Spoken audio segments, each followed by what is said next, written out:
What's up, everybody? I realized I should start talking because some of y'all will see this not live, so I shouldn't wait.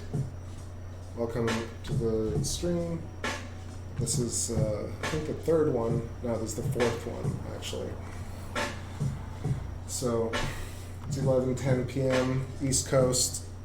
Staying healthy, staying inside. Hope everybody's doing okay. Once you show up, say what's up in the chat room. Let me know if you're here. I'm gonna mess around with some stuff tonight. I don't even know. Maybe throw me a suggestion. Or if you're catching this later, think of something and then ask me on the next one.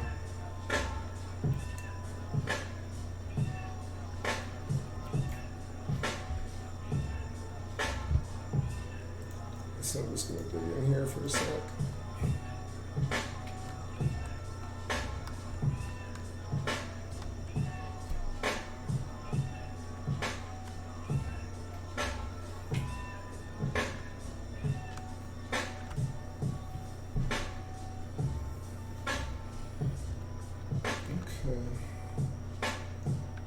Yo, I think it's working, right? What up, Tommy Coffee? You're the first to say what's up, so let me know if the audio is sounding balanced.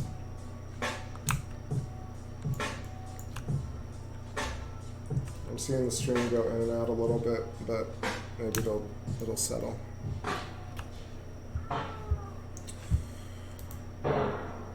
Should also turn off Dropbox. Yeah, that'll be better. Oh, this is Play Gateway. I created another account to get in. Cool. Awesome, thank you.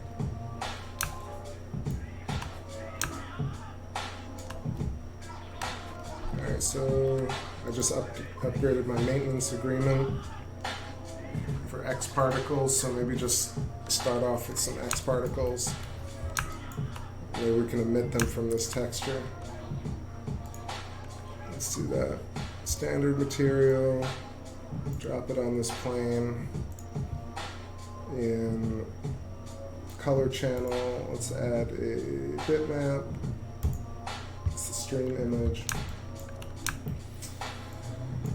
And it's weird because you can't emit from the color channel in an Octane texture, unfortunately. So I have this running in Octane right now. Where's my live viewer?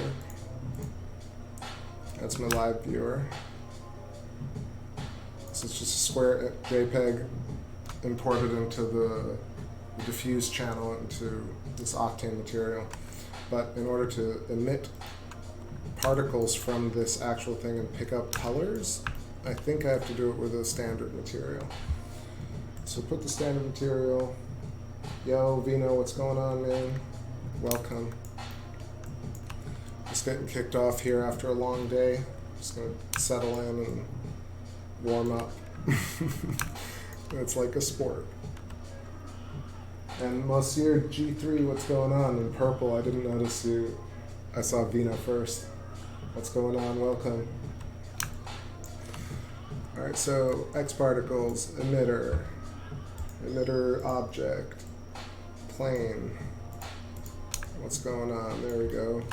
Y plus axis. Let's go to display, change these to circles, change this to gradient parameter, so we can see it a bunch better. And change the gradient to something nicer. Strip out those channels, make this nice pink, and then make this smooth. Okay. So now, actually that kind of doesn't matter because I want to grab the color from this.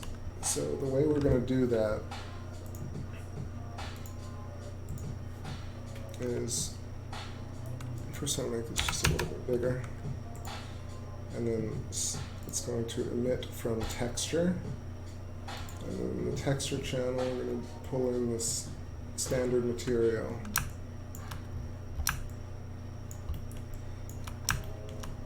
Let's see if that worked.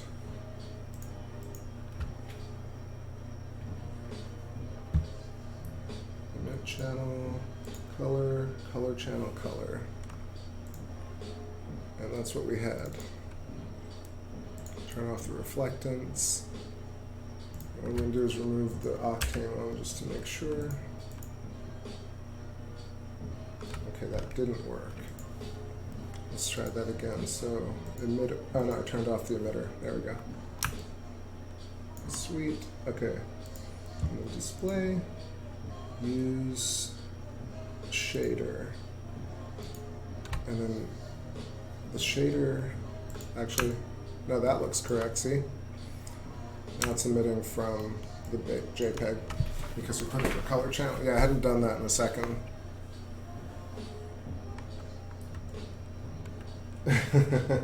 Sent me a link to something with haircuts in it. Let's see.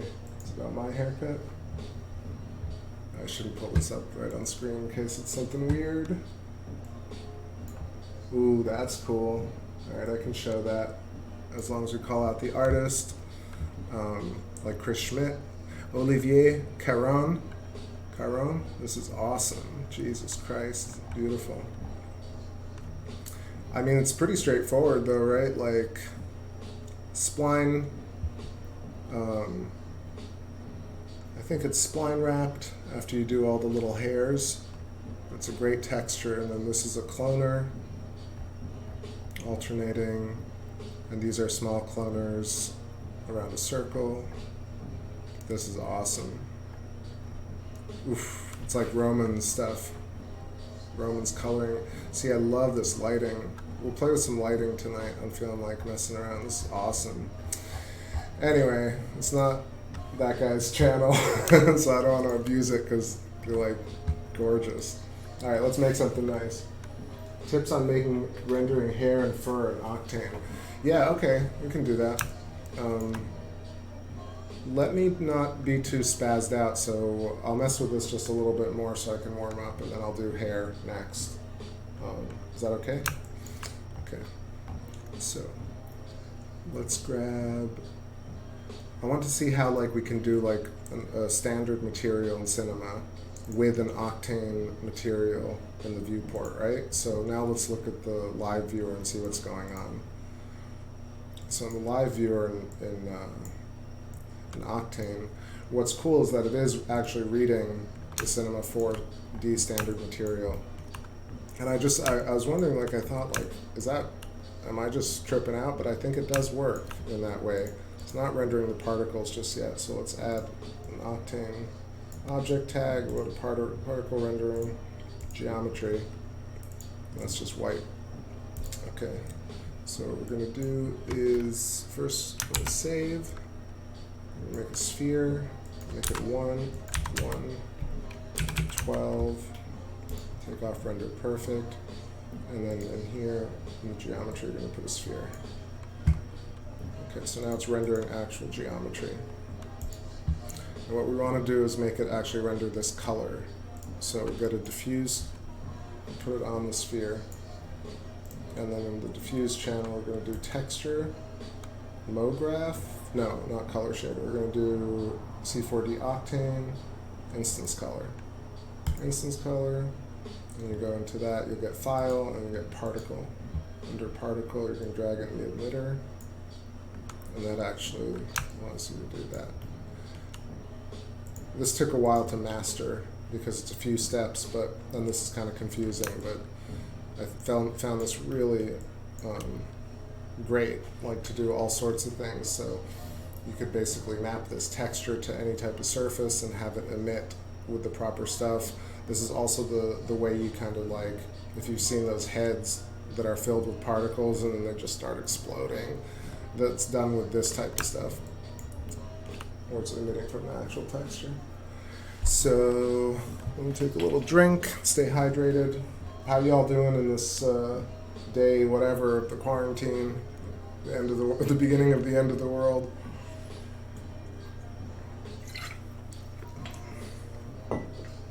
Shit's only getting crazier. Alright, so where are we at? So we got these particles are acting really boring, so I'm just going to throw on turbulence and have them start behaving in a cooler way. There we go.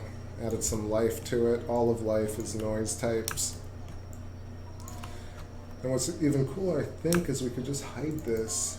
There we go. And then we get particles that actually are emitting from any type of image you want. We could just swap that image and all of a sudden it'll have different colors and it'll emit in different ways. Also, let's bump up the number of particles to 10,000. Always, wait, that's coming from, oh no, that's good.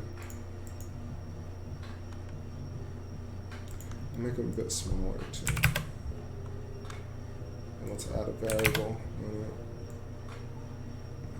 A bit slower. And save. Always save every few steps because you regret it. Even people who are good at saving, if you've done like 5 to 10 quick steps in cinema, you could be so far so far ahead.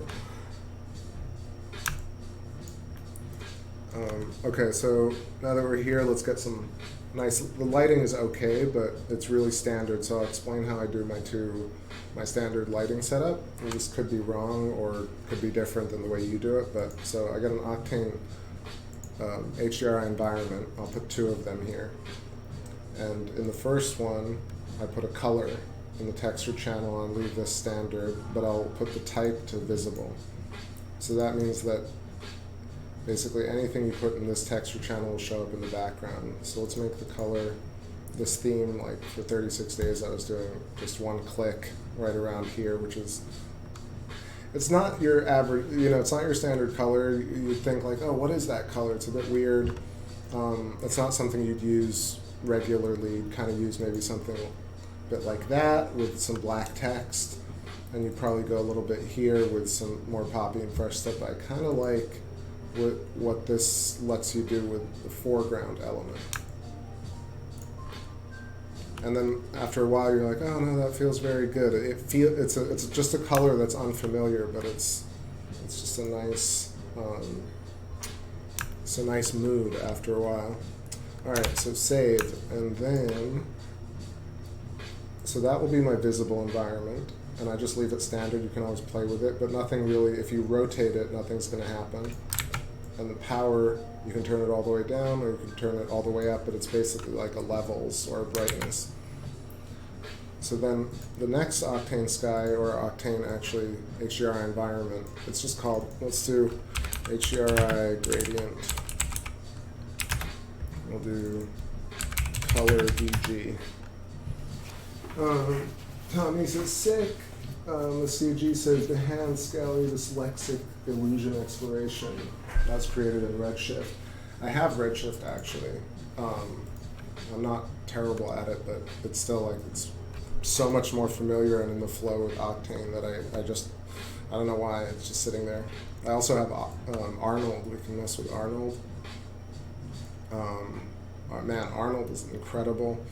Actually, I think I know how to do the volume stuff, so maybe, I don't know, I always promise so much shit and then like 40 minutes I'm going to be exhausted. So bear with me here. I'll check out that link in a second. Just let's set up some lights here.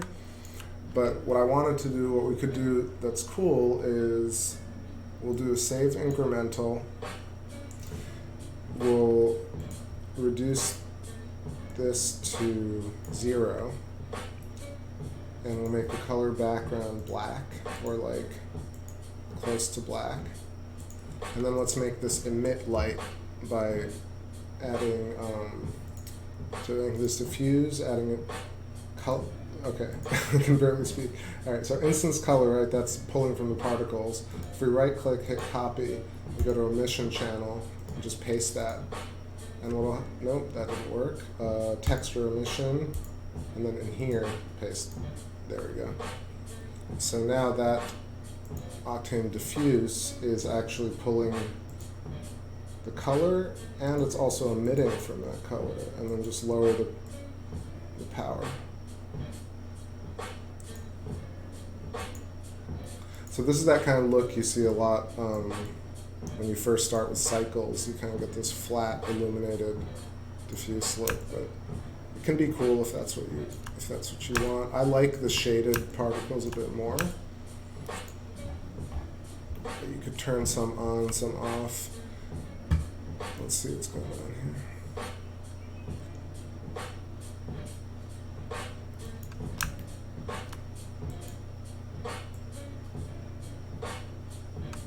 Could also just reduce, let's see, yeah, I could do a mix material, right? So a mix material on the sphere. Mix has the diffuse illumination, but it also has, let's make a glossy material here. Glossy, and put that in here. So we're getting a little bit of shading and illumination. I don't know how that's going to work, but let's see. Let's pull up. There we go, some fake, not fake, but yeah, it is fake subsurface. But yeah, that's that kind of soft look. And let's make these smoother, 60. It's going to make all these nice and smooth. And then let's add some Dolph Lundgren over here. Let's save again. And then let's also, what was I going to do? Let's change this to path tracing. Lower this a bunch. Actually, path tracing doesn't take forever, but that's why you get this nice illumination with that. Now I could probably reduce a little bit of it. Tommy says, yes, Arnold, please, that's what I have. Cool. Yeah, I haven't, like, I used to do I did my whole first year in C4D in physical and Arnold. I didn't get Octane until last year. And so now I've been Octane for like, I guess, no, it's actually 2 years now. But 3 years ago I started with Arnold. And I've only played with Redshift, I guess, for like a week. But I like this look. I think this could go a lot of different places, but I did want to do like one quick render here. But I'm thinking path tracing is going to take forever. So let me go to direct lighting, make this diffuse, make this 50. Okay. I'll close this, and then we'll just do a camera move. Actually, I'm going to check that it's not all blurry. Where did I go to school for C4D? I did it all on YouTube, and just every single day just tried tutorials, tested, done stuff. If you check my Instagram all the way back to the beginning, you'll see, like, I've deleted the stuff from 4 years ago, but 3 years ago I was like, oh, let me try this, let me try that. And a lot of Grayscale Gorilla, of course, Chris Schmidt, all the Ask GSG. And who else? There's some really Nicholas Scouts, like Nico Media tutorials. I learned a bunch from him. Who else? I'll think about them. I've seen so many tutorials on Daniel Danielson, Silverwing. I saw the Intagma series, all the Insidium X Particles training, over and over and over, and finally, like, it started to sink in. All right. So what I wanted to do was just render a quick blast of this. So, render failure? What do you mean? What do you mean? Let me save and try that again. Sometimes it does this. Oh, it's because I have that, right? I could probably just, yeah, I know what I'm going to do. I'm going to cache. Build cache.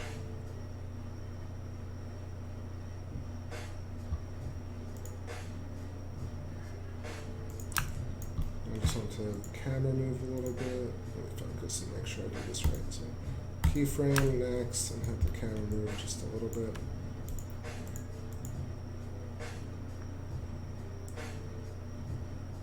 No, that's too much. Maybe I'll start.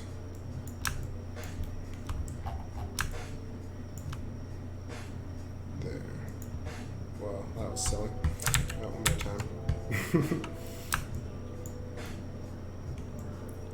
is not the best way to do it blind, but we can do it here. That's better. So right around there, keyframe all the way to the end, and just move ever so slightly across keyframe. And then we slowly slow this down. Actually, now that I'll just cut that for a second. Turbulence, reduce that to 1. Blend. Frequency less. That's a nice breath.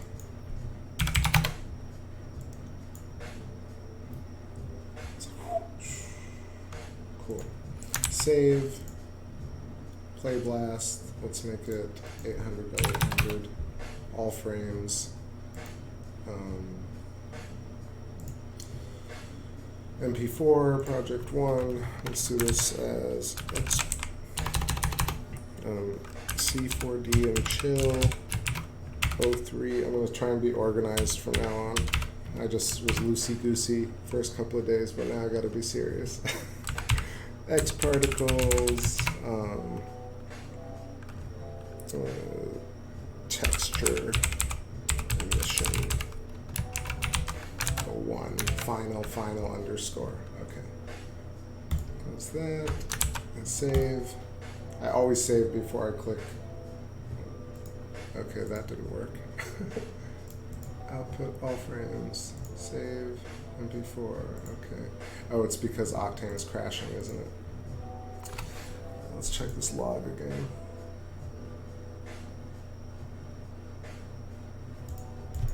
First, let me break that.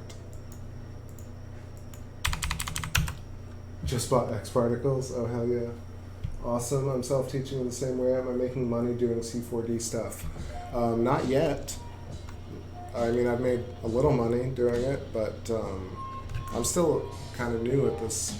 I've been doing web design more so 2D for years and making money that way, but with 3D it's still mostly because I want to do like little loop satisfying videos, and that's just catching on.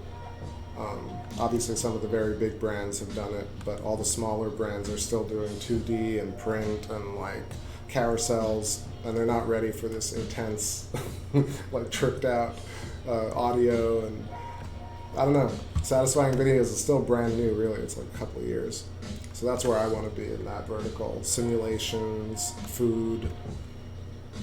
So let me solve this. I don't know why. Where is my log? There's my log. CUDA error. Illegal memory. Jeez. Okay. I'm gonna reboot momentarily. So let me do that. Save, close cinema. Start it up again. Yeah, to be honest, I haven't really tried to sell my 3D skills just yet. I run a company and we do 2D websites, and like I've been trying to get into WebGL and kind of introduce that, but it takes time, you know, because you get kind of you get cooked into like building certain types of websites, and they're flat, and UX and like XD and all that whole kind of that flat design is great. I love it. But mixing the two is actually quite tricky, and it takes a lot of money, it takes a lot of people. It's not one of those things you're like, hey, I just want WebGL and React on my website, and it happens. Like, you need really good engineers and concepts and stuff like that. Clients tend to not want to pay for that sort of integration, which is in the like 6 figures at least. And sort of the same with satisfying. I don't think people know how to really like what to charge, and I don't think companies know exactly how to pay for like a 5-second loop with sound design. I think it's like the Wild West still in terms of like how to bill for that. I mean, you can bill it like an instructional video, for example. You could try and do that stuff, but I still think it's like, all right, let's see, Octane, please work. There we go. Sometimes it gets weird with my card. Maybe it's because I got a cheap 1080. All right, save, and let's try and get that render going. Save, save, save. Play blast. Yep, overwrite. There we go. Tommy says, very good points. Also, same story, man. I do a lot of web stuff now, cruising after selling the business, learning the stuff for fun for now. Love it. Yeah, man, I'm like the first 2 years I was like, there's no way I'm going to compete with all the like man versus machine and like Beeple and stuff like that. I was like, I don't even know what they're doing half the time. And then I think maybe like a year and a half ago, I started feeling more comfortable. I'm like, okay, I know the technical basis for like how to do pretty much, I don't know, 50% of what I see on Instagram. Like, okay, I can make kind of things cut, I can make things like explode, I can do all that sort of stuff. I had a really firm grasp on X particles because I just like, I use it all the time, even though I don't post a lot of X particles because like, I don't know, it's tough to, it's kind of tough to have a coherent story with X particles. A lot of people have, you know, particle trails and then the particles stick to something. And I feel like I've always wanted to make things that are not the same as other people. So with X particles, I've tried to like use explosion in weird ways. Advection's really cool. I don't know. So 2 years ago, I had a good grasp on it, and then I had to learn some nodes. I learned some of the render stuff. Like I had never used Octane before, and everyone's like Octane this, Octane that. I was like, okay. So I'm gonna learn Octane. So I spent a year, basically from like, yeah, all of last year was like really, really sharpening my Octane skills. And so now I feel like I have a grasp on particles, a grasp on Octane. I know Arnold pretty well. I know Redshift a little bit. I know nodes a little bit. I got a good sense of cloth, which is really important. And yeah, so I feel like now I could probably, if a client said, you know, make this cool thing happen, I probably could do it. Can you show a few X particles pieces I've done? Let's just do X particles tonight. All the nice stuff that I've posted, I put on my Instagram. The rest are just really random and abstract. But I'll show you guys some cool techniques. Even while this is cooking, I can set it up. So let's do this liquid thing that I posted on my story, right? I posted the story with the little particle thing, yeah, this thing.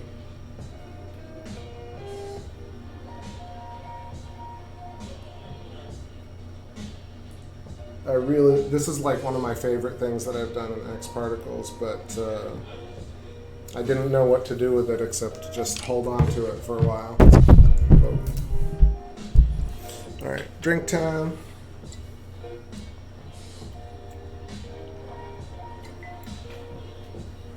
I only say that because like digging through my folders right now to find files is kind of like not the best content, and it kind of drives me crazy anyway. So sharing that is just like, I'd rather just make something fun. Although I will curate one day and I'll go through some pieces that I've never posted and we can look at those. All right, so that was X particles emission from a texture in Octane, rendered in Octane, but using a C4D standard material. And then emission from the texture, color emission from the texture. All right, gonna try and make these, so I can make these clips and kind of standardize it a little bit better. I'm learning. All right, well, that's the first one. Let's set up this ring. So what I wanted to do is X particles, emitter, circle, I think Y plus, but really it's actually, I'm gonna change the angle here momentarily. Let's make this 100. Let's make it pulse. Let's make these circles filled. We'll make this gradient parameter, so we'll also make it fluid density. And we want it to be a bit smaller. and then make the cone angle 90. So this is, it basically is shooting in on itself. Sometimes I'm afraid to run another particle simulation if X particles is rendering. It tends to kind of just like crash Cinema 4D, so that's something I'd run into. That story was awesome, looked like the inside of a jellyfish or something. Yeah, so I was trying to do this thing where I was so this is what we're going to try and do here. I'm going to save it. C4D and chill, X particles, liquid, what is it? Like jet pulsar. And what I'm trying to do is like emit particles from this ring towards the center, right, without using an attractor, just by changing this cone angle. So it's a really powerful feature that you don't see very often, or you don't see often used, but and I'm not exactly sure how to use it yet, but let me slow this down for a second. 20. I'll make, actually for a second I'm just going to do a shot, just so it does one shot. And then we're going to do ring only. Okay, now this is a cool starting point. I want to go minus 90. So it actually shoots it inside. Right, so this is the basis for that one. And then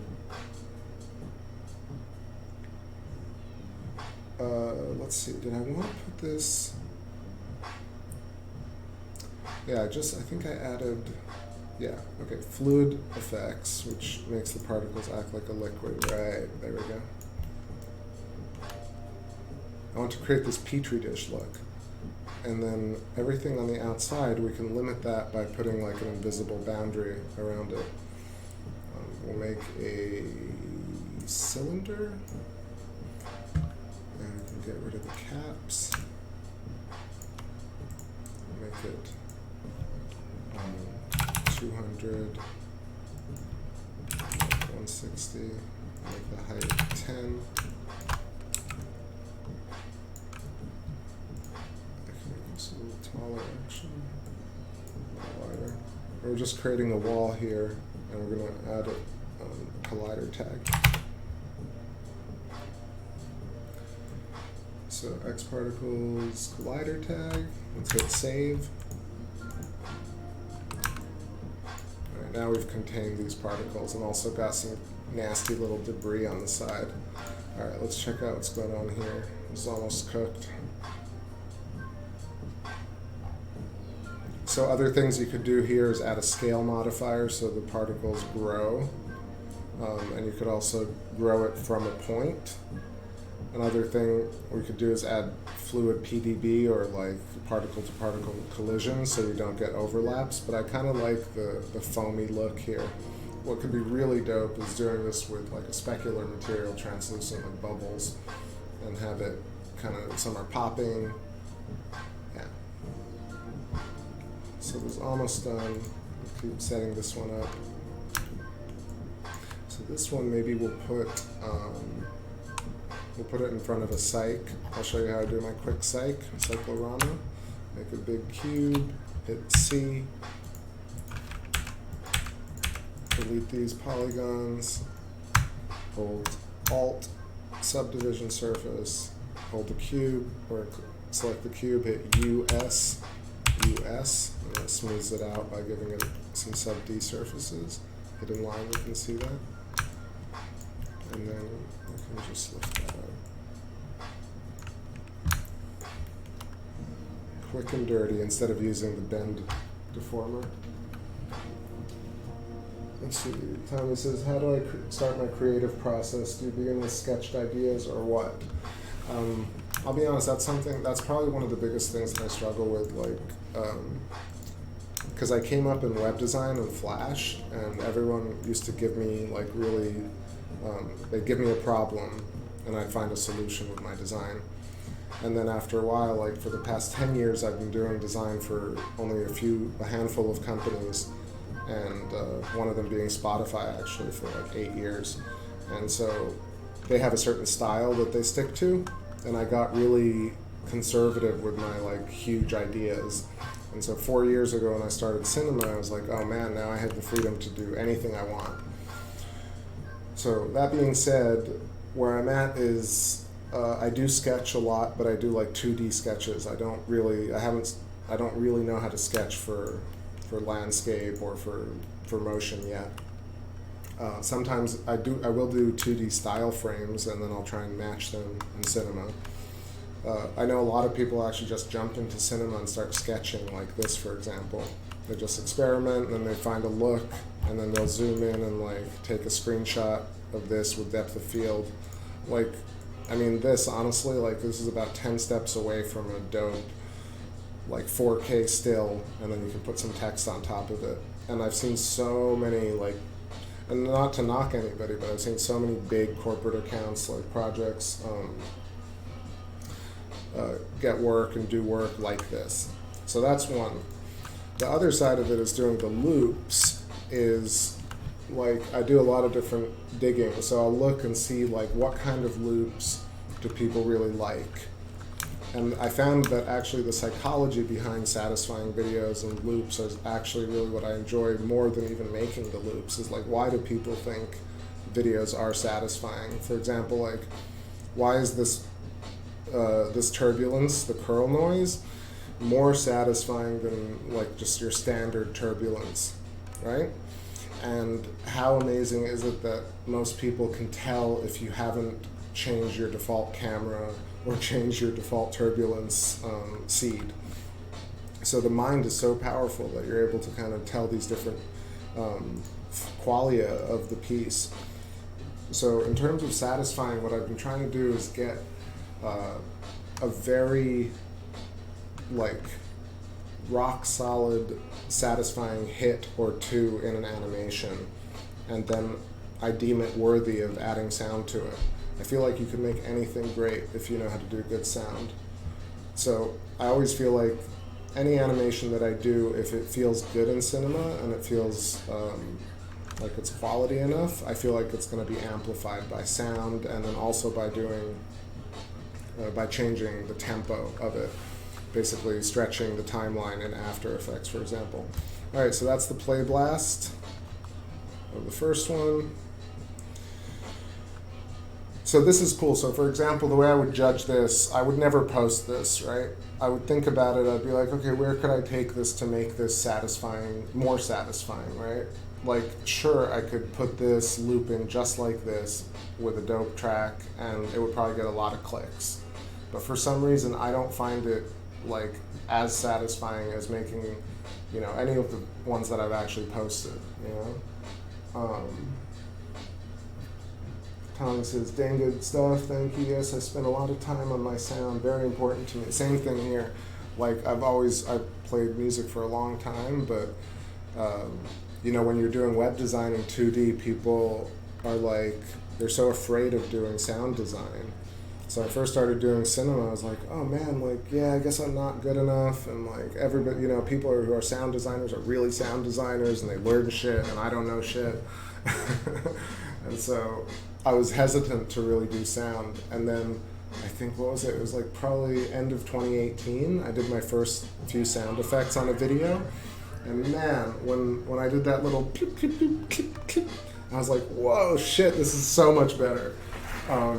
And yeah, like pretty much every post after 2018, end of 2018, has sound in it, because I was like, I know how to do this really well, and I'm only getting better each time, because you get a sense of it, you know where to put things, you get faster.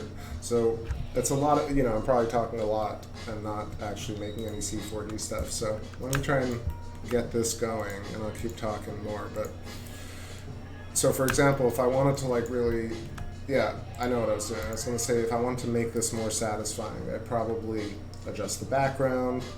People don't like intersecting objects. This idea of clipping is unsatisfying, but objects that obey the laws of physics are more satisfying. People love depth of field.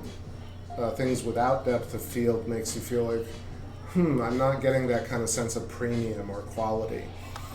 You know, things that glow make people feel better than things that don't glow. A good combination of 2 or 3 colors makes people feel better than monochrome.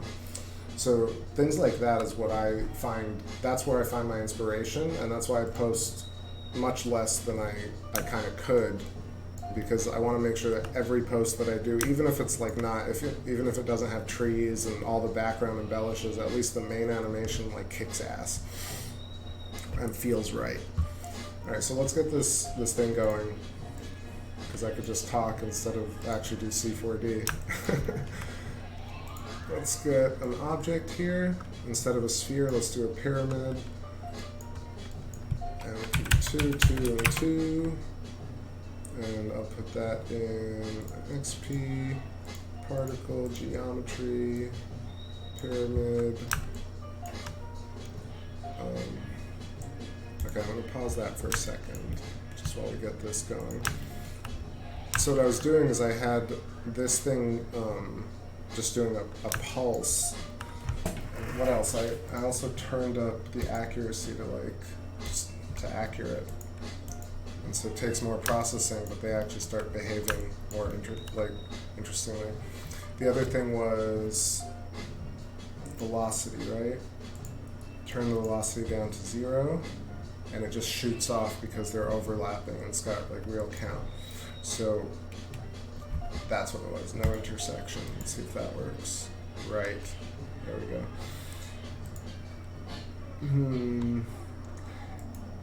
I feel like perhaps I did it with an actual end side, because I wanted it to emit, you know, evenly. So let me just quickly try that. End side, 100, like this, 300, emitter object, emit from object, drag the end side in here, and then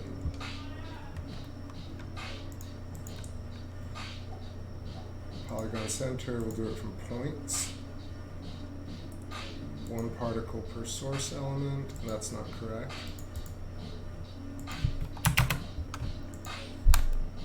Or is that not how I did it? Maybe they were overlapping, because that's how it gets the stuff. I'm kind of forgetting. So let me kill that, go back to a circle. I feel like there should be a way to increase the number of points here. Wow, that went crazy real quick.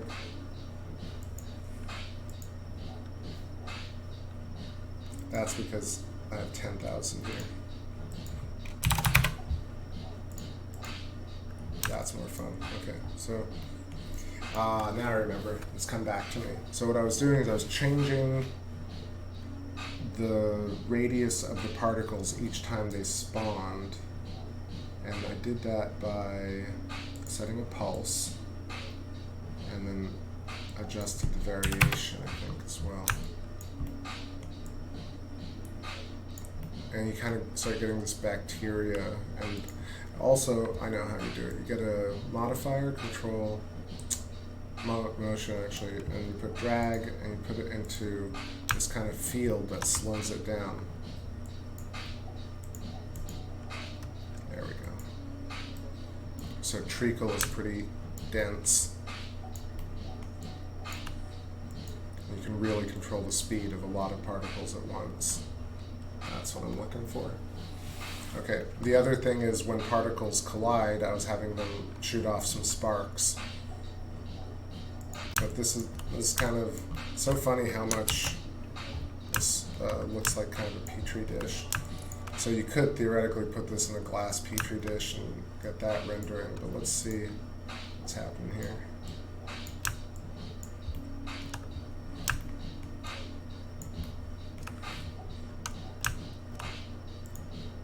Hide this cylinder.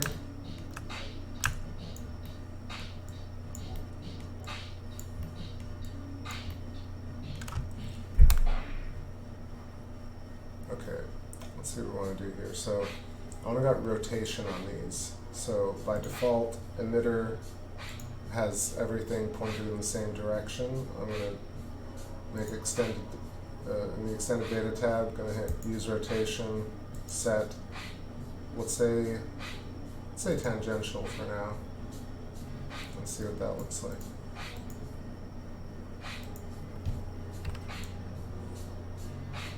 Maybe we'll do random instead.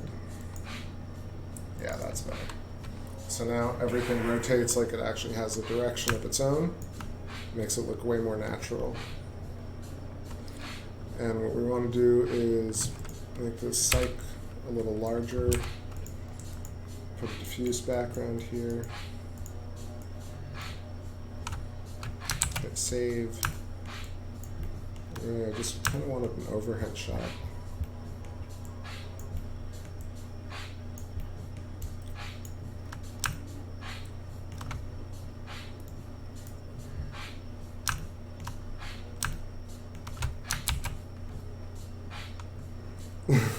Thanks, Aaron. I appreciate that.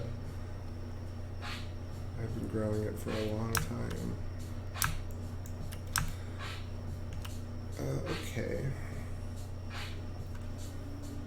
I can, yeah. So funny. All right, so what I want to do is get some color on here. So this emitter is going to have display, gradient parameter, and I want it to have fluid density. And what we'll do is, let me make this a bit smaller.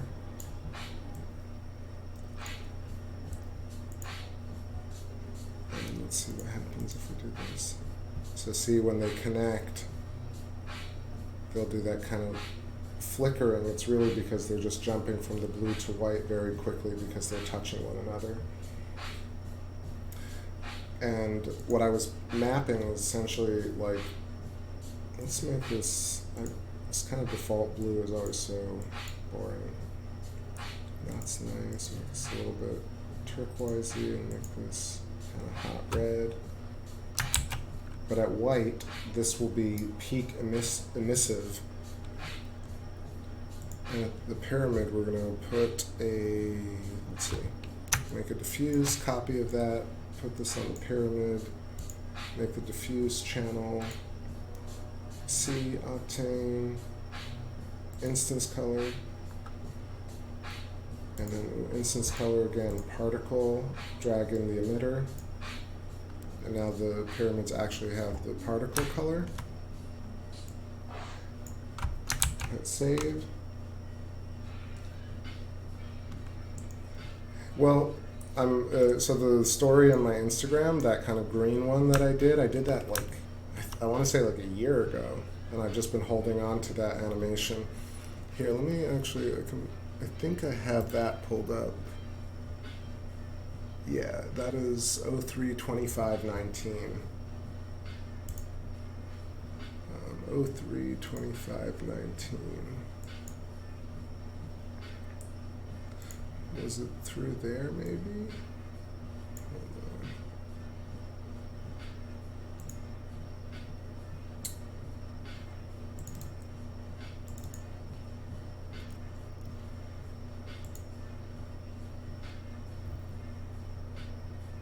on. 03-25-19, here we go.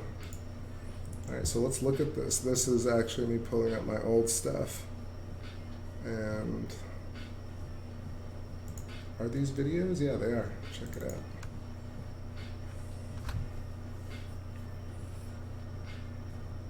This is so virusy, right? My Instagram? Here.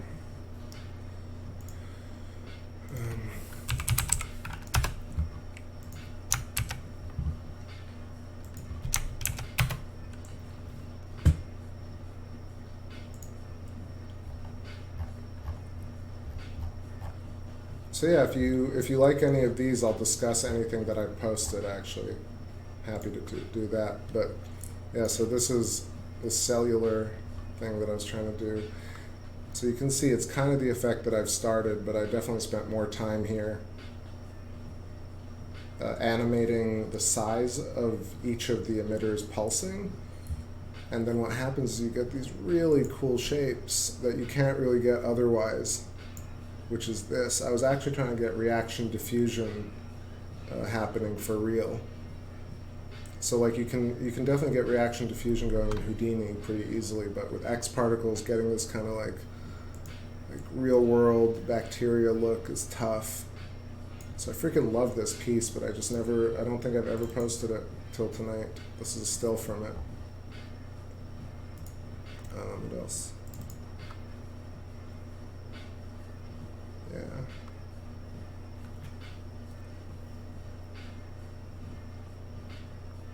Oh yeah, that's what I thought. I think I have that on the brain. Everybody's got that on the brain, but it's a tough time, man. Yeah, this is the best version of it. No, that wasn't. Was it? I don't know, but anyway, this was the look I was trying to go for. Whoa, I kind of love it. It'll come in handy. Actually, today I'm showing it to everybody. So I love how this happens over here. And it happens because they like ebb and flow in size. So let's see if I can't get it like somewhat like that. Okay, so that's the beginning of it. Let's get the drag down a bunch so it's not stalling it too much. You want to see the crazy flashing? Yeah, so the diffuse thing, you grab the texture from the instance color, and then the emission channel you do texture emission, and then you paste in like we did on the last one, and then lower the power a bunch. But what was it? It needed to be the amount of emission had to be also due to this. So this is, let me see if I got this right. So the weight of it was based on the gradient. I think maybe it was the distribution. Let's check this for a second.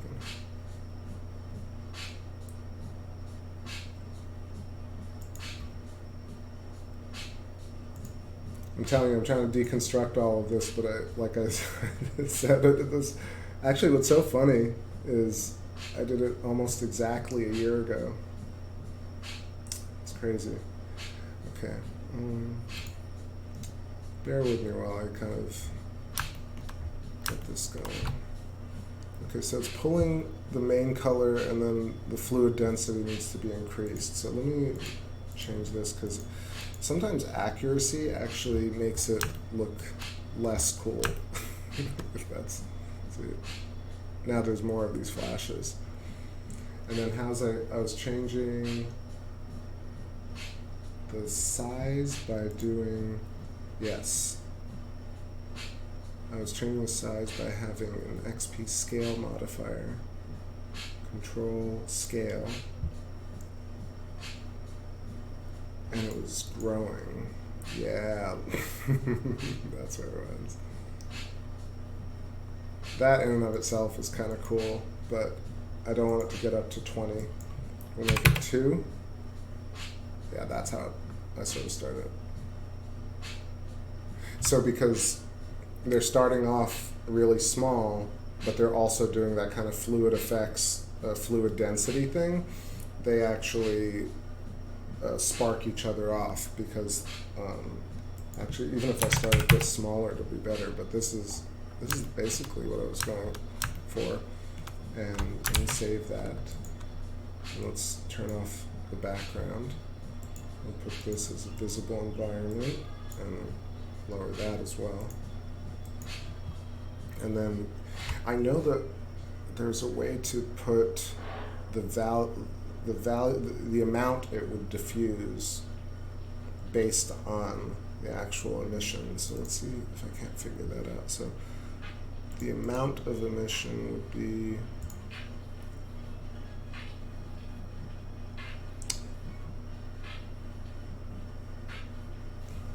let me try this real quick. So duplicate that, put that on the pyramid, save.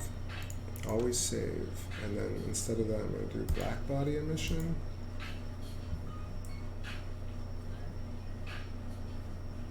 I don't think that's it either, actually.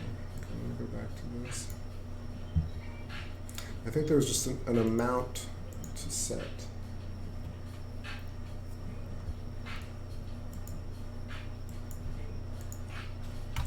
I've almost got it. Let's do, I think maybe it's shader amount. No, that's not it. Oh, maybe that's it. Okay, maybe it just wasn't powerful enough. No, now they're all glowing. Ah, I know what it was. Okay, so here it is.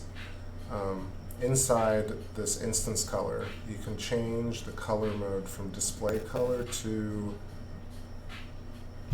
So what's happened? Okay, let me try. Now I figured it out. I knew it was close. Let me drink a sip of water, and now I'll explain. So I love deconstructing other people's work, but I also love deconstructing my own work. I'm like, what was I thinking? Like, how did I get here? And so now I'm here.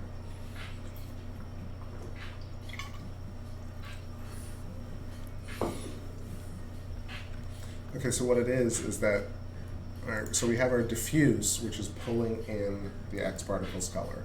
And then in the emission channel, we have a texture emission that's pulling in that same thing. But instead of that, we're going to change the color mode to, I want to say to density. And then I think I made this green. Have I spoken too soon? Maybe I have. Yeah, I think that's sort of what I did. I kind of faked it, right? Anything that's like a dark and intensely saturated color is going to look far less bright than anything which is pure white. And then if you mess with the min and max here, you'll see. You can get them all to be very, very bright, and you can get like one side of the gradient to look like just a standard color shader, and the ones that are doing that kind of glowing to be really bright. So let's see how this looks. Save, play.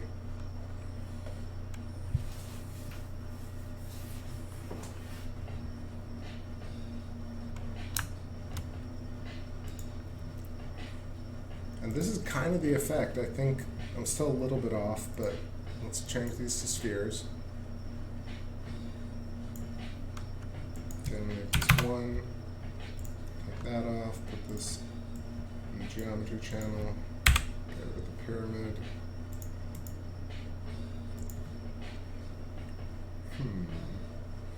Qu'est-ce que se passe ici?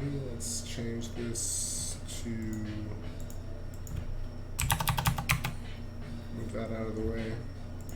Maybe C to break it into an object, and then, what did I do?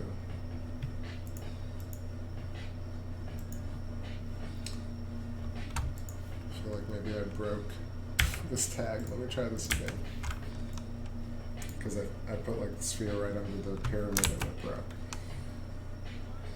Oh, it just didn't have any texture on it. I'm a fool. Here we go. No? Yes.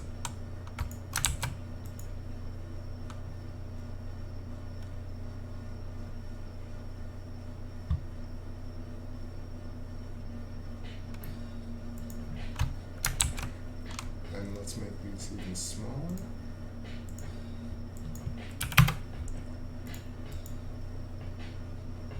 Yeah.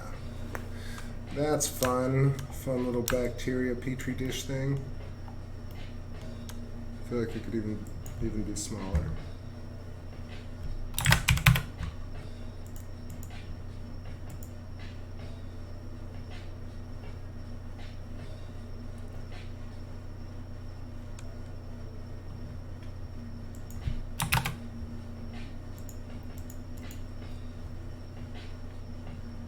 And was it maybe, what else here? Is it pulse every 30 frames? Let's make it 45.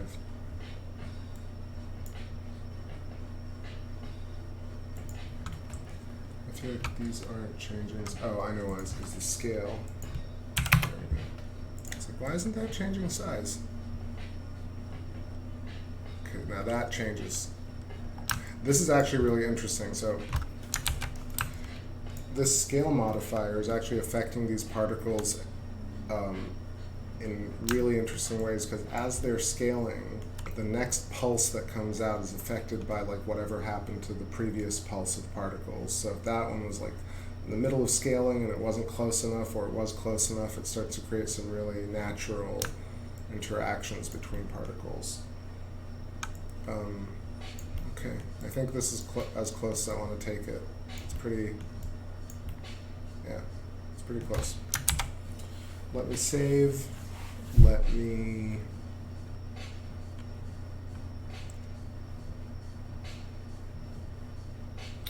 I want to do a play blast of this. Set this. I'll make it particle fungus test 1. All frames 1080. So like 150 samples, 6. Don't have to do much with the camera here, maybe just like a slow zoom out. So cam, and we'll just set this over here. We'll just animate focal length, make it like 222, and then go to the end, we'll make it like 140. 80. Okay, that's too much. So start at like 100. Hit save. Yeah. So what's cool about that was you just do a really small movement, but you'll see if like you do the right kind of conjunction of camera and event, you'll get this kind of, this nice, what I call satisfying movement, or what I call for myself, satisfying is this kind of combined locking in of movement and feeling. It's kind of like why the TikTok videos are very popular, like in synchronized dance, or when you move your arm and you hear a beat, you're like, wow, I got that. So here, just kind of by happy accident, or by implying rules that I've used before, you kind of do a pull out of the camera while the particles are shooting towards the center. And so your brain makes that connection of like there's this push and pull at the same time, and you get a moment of satisfying. And it's not even perfect, it's just that first one's like, whoop, and maybe even get this camera to go a bit faster here. So here, so it jumps back on that first pulse. And then at the end of the video, the camera's pulling out just a touch more, like an overshoot. Save.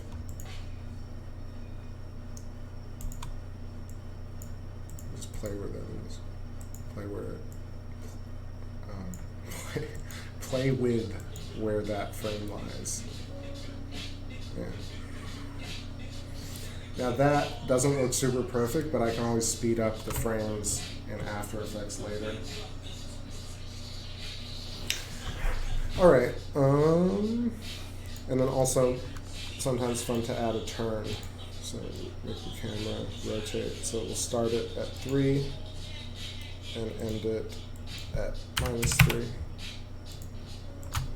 Save. Should we just get this guy? Yeah. So it goes. Actually, it's not in sync with this beat, but it's a kind of like explodes then, and it starts sucking, and then by the time it totally starts sucking, and at the end, you get that kind of effect. Very rudimentary, but let's do a play blast and see what it looks like.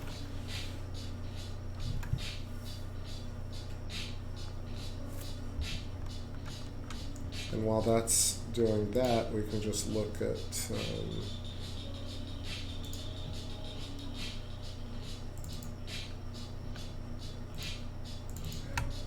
analyze a bit more what I did.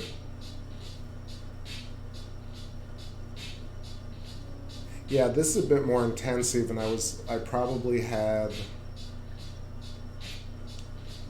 I think when particles collided, I'm actually spawning new particles, and those are interacting. That's getting those little kind of nodules over here. I'm going to think about this a bit more, maybe deconstruct it. I know I did a couple more things here to make it look so funky. I probably added some constraints as well.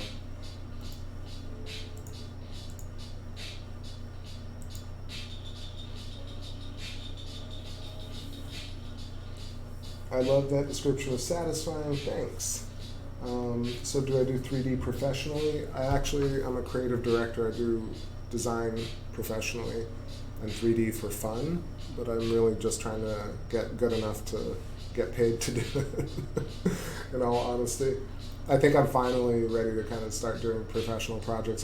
I felt like, yeah, you can kind of get by and do, I know a lot of people are, have done a ton of work with far less experience, but I always like to kind of have a good general sense of a program before I even commit to a job.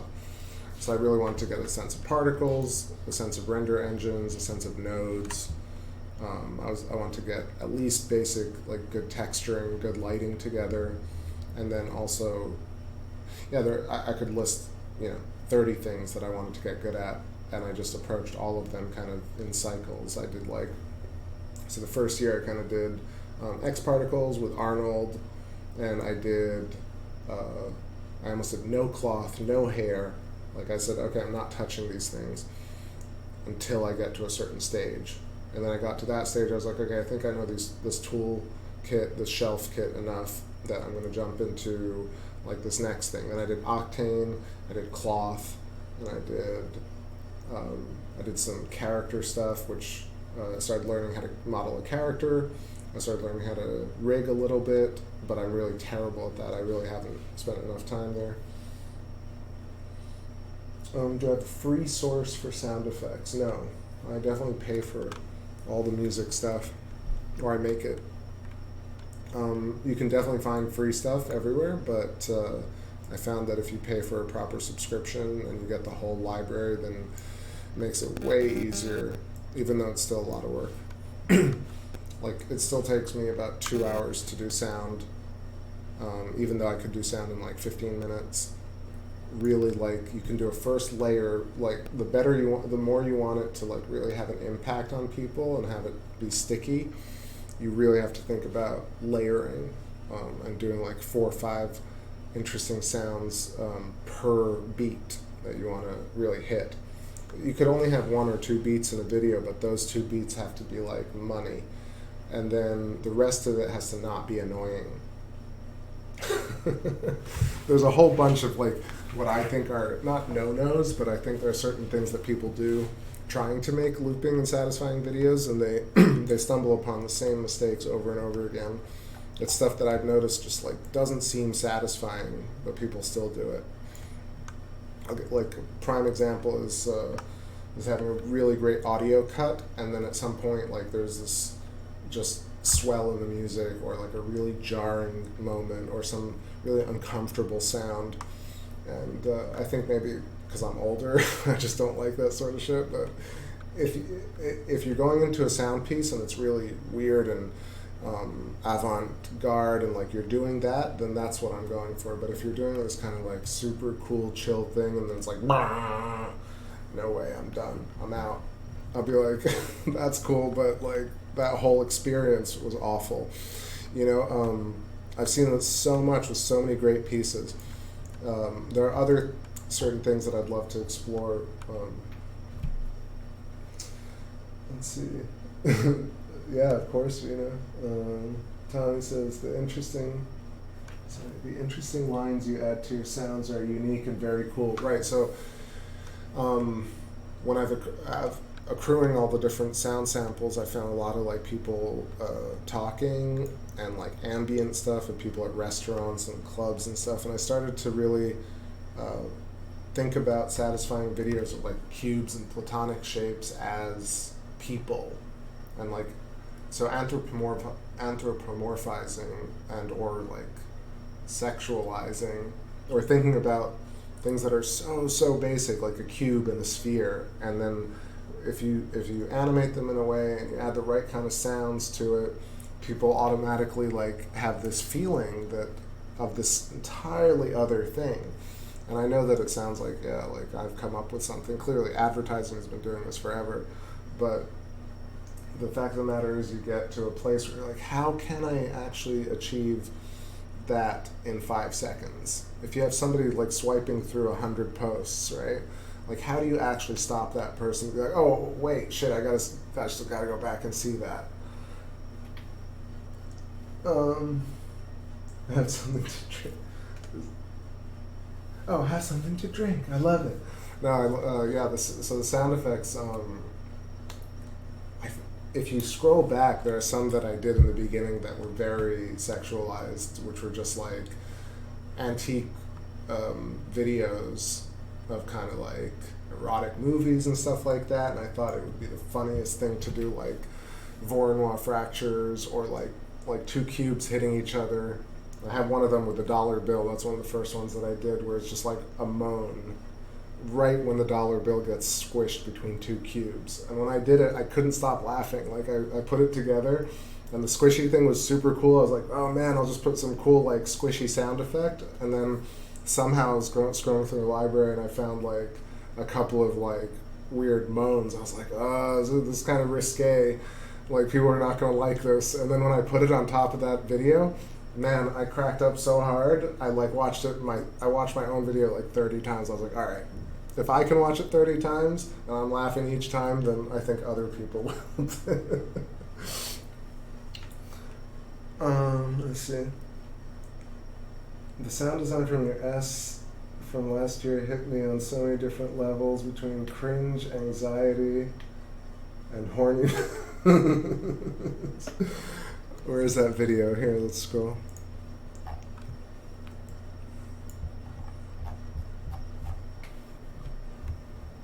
Oh, my track stopped here. Because I don't have audio on this particular machine, so I don't know if it's going to play through.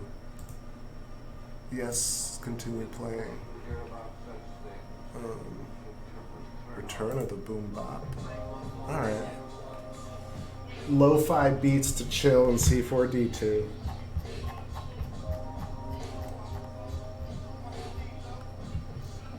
Aaron, I'm going to read your comment in 1 second.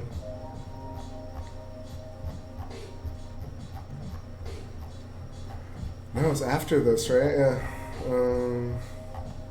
It's this guy over here.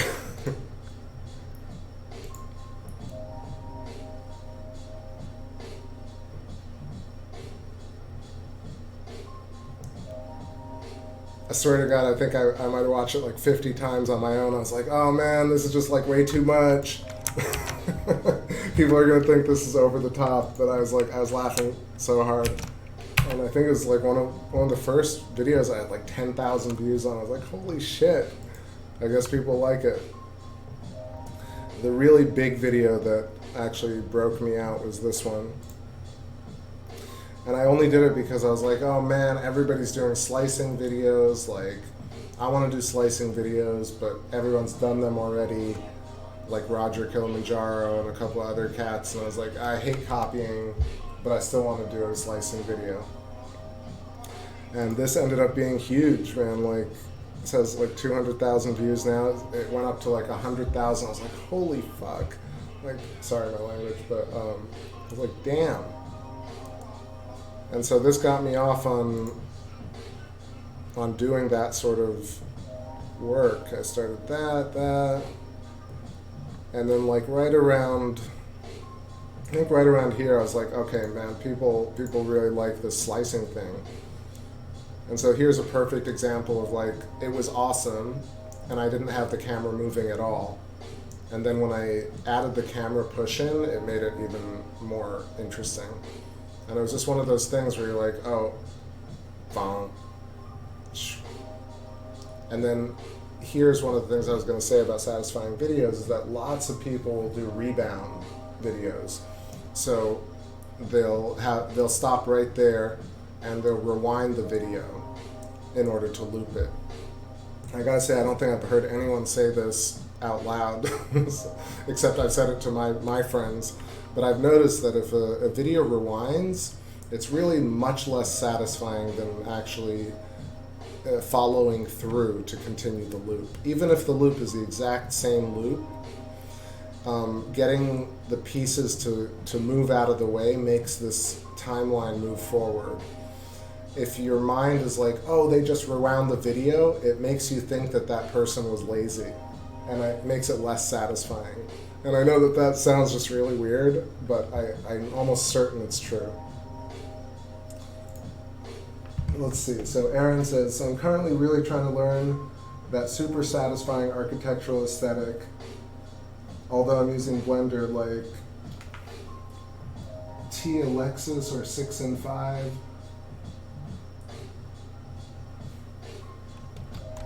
Can you link me to T Alexis? Is that on Insta? Let's see. Because I like Derek Elliott stuff. That's dope. Boom, this is awesome. Yeah, I did see this actually. Shit, love it. Gorgeous. So see, I love this stuff, but man, I wouldn't try and compete in this space at all because it's just like it's so good. This and Peter Tarka and cats like that.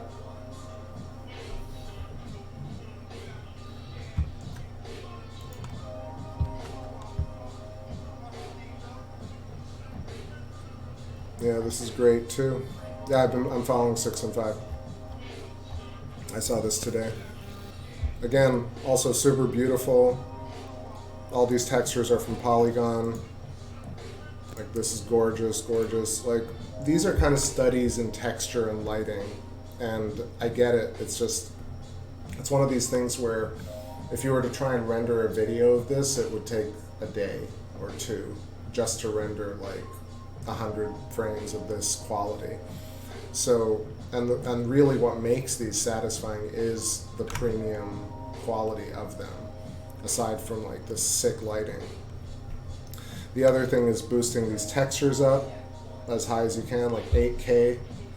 And then, you know, I'll give you an example, like Andrew Price's Blender Guru stuff, where he explains how to set up lighting, is like, that's the type of courses that I'd recommend. Like I did his stuff, and there are a whole bunch of other ones that I learned on, like, you know, theory of light, how to set up different lighting setups. And like, I'm by no means great at it. I got so much better by thinking about it in these ways and trying to understand like where they place the lights based on the shadows and the edge reflections.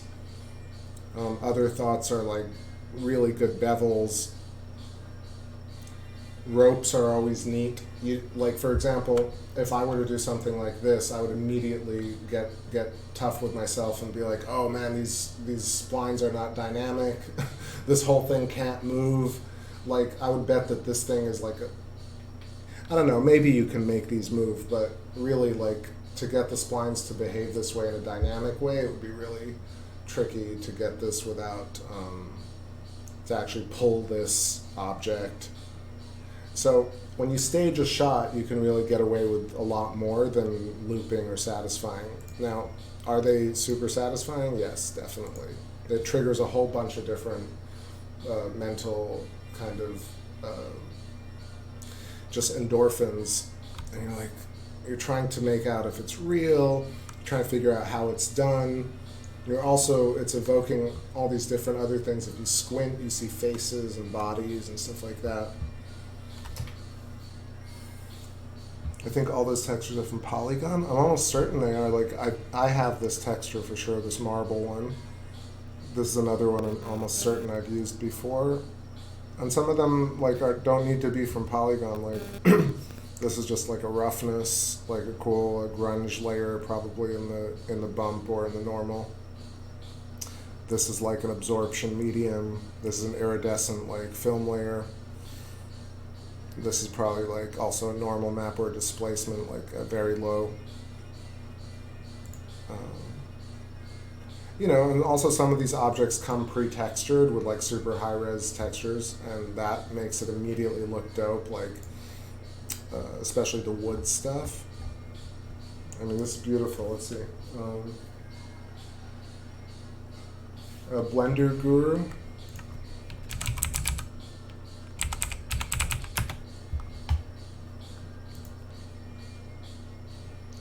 Lighting.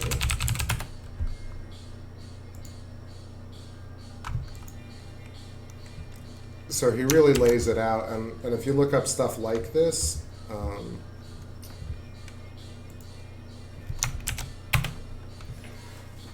well, you really get a sense of like, okay, why do you want to put a light?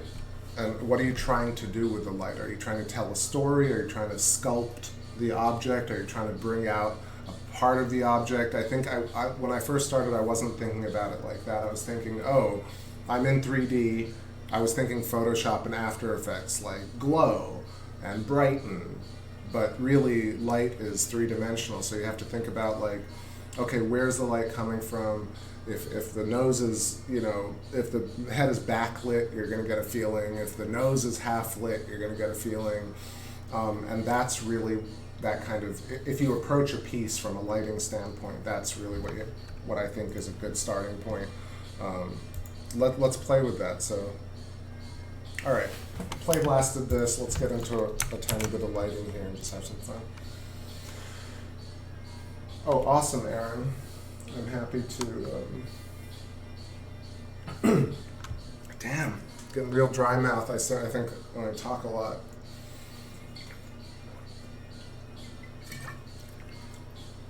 Okay. So let's just mess around with it a little bit. There's also, you know, high dynamic range lighting, HDRIs. You can light with gradients, for example. That's something new to me. But let's try and make something just look really simple and nice and lit well. Let's just take this plane, make a quick cyc, break that, cut, cut, cut, cut, put that in subdivision. US, make that larger, bring that up. So that's my cyclorama. Let's get our camera here. Make this in like a 120 mil.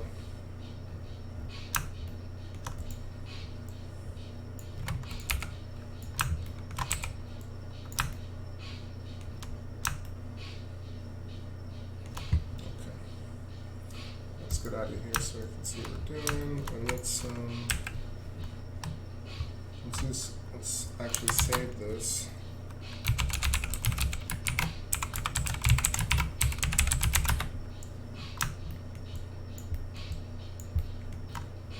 And we'll get something from the content browser. Or not, let's use actually just a cloner. I like making things.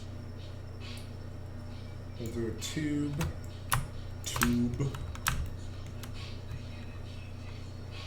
After a few hours, it can be tiring. Yeah, I mean, I also like to speak clearly, and so I make my mouth stretch it. All right. I like setting up kind of interlocking shapes here, and what I'm going to do is just. Also, did I mention earlier bevels? Bevels really make things look much more realistic. So I'm going to add 60 segments here, make it a little tighter. And 30. I'll add a fillet here with a radius. Maybe 22 segments.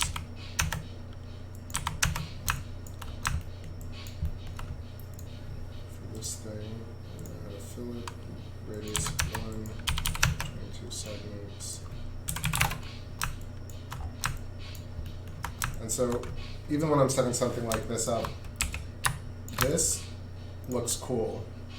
but when an object is sitting right flush with something else like this, it's more satisfying. Isn't that strange? It's not strange, it's actually super fun, but cool, satisfying. Even in still form, it's just like, oh, it fits, or it doesn't fit. The mind likes connecting things. Just add a few more seconds here. It's pretty large.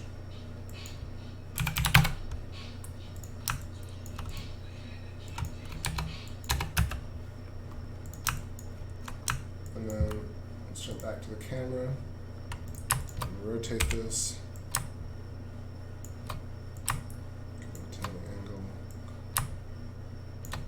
Always give something an interesting angle so you can kind of get the glint on the edges.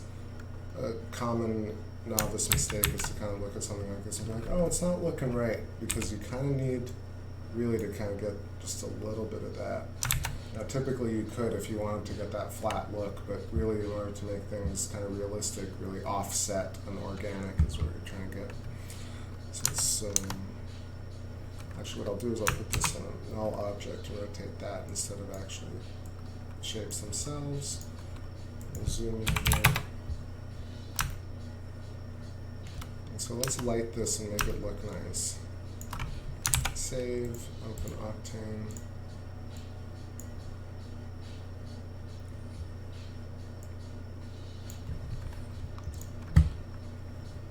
We'll start with the outer ring. We'll make a mix material. Just drop it right in there. And the mix, I'm gonna make. Let's do a gold ring outside. So take the metal material, put that here. The metal is going to have a specular, which is it's a little bit yellowish, like gold. Add a tiny bit of roughness to it. And then the overlay is going to have like a grunge layer.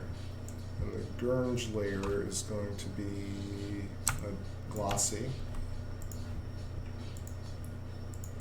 Just make it gray for now. Put that in material 2. And then instead of the float texture, I'm going to use an image. Image texture, going to go to my desktop, go to Polygon, and let's use one of their dusts. Dust small, 3K, boom. Nope. So this is kind of how I was approaching my last year's 36 days of type. Almost every object I put like a dirt map on, and I also, you can mix in kind of dirt. All right, let me show you how to do that. Or let me show you how I do that. You probably know. So you can do a mixed material inside a mixed material and kind of keep nesting them. So if I wanted to, for example, I could create a mix. And in this mixed material, I'm going to make the, what did I want to do? I want to make the, actually right now it's showing the gold with the specks. I want to invert that first. So let me just invert. So now it's gold with black specks.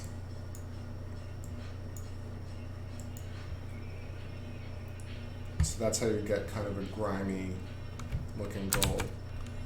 And then what I want to do is kind of get some dirt around the edge, and the way we can do that is with Octane's dirt shader. So, my brain working. Do I want to make the gold rough? Yeah, let's make the gold rough. So in this Octane mix, we're going to add the gold.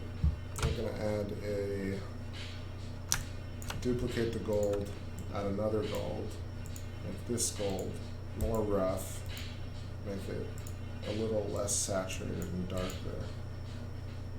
And then our mix here, we're going to use the mix as the metal. And then in the, I know this is already messy, but let's fix this. So master gold.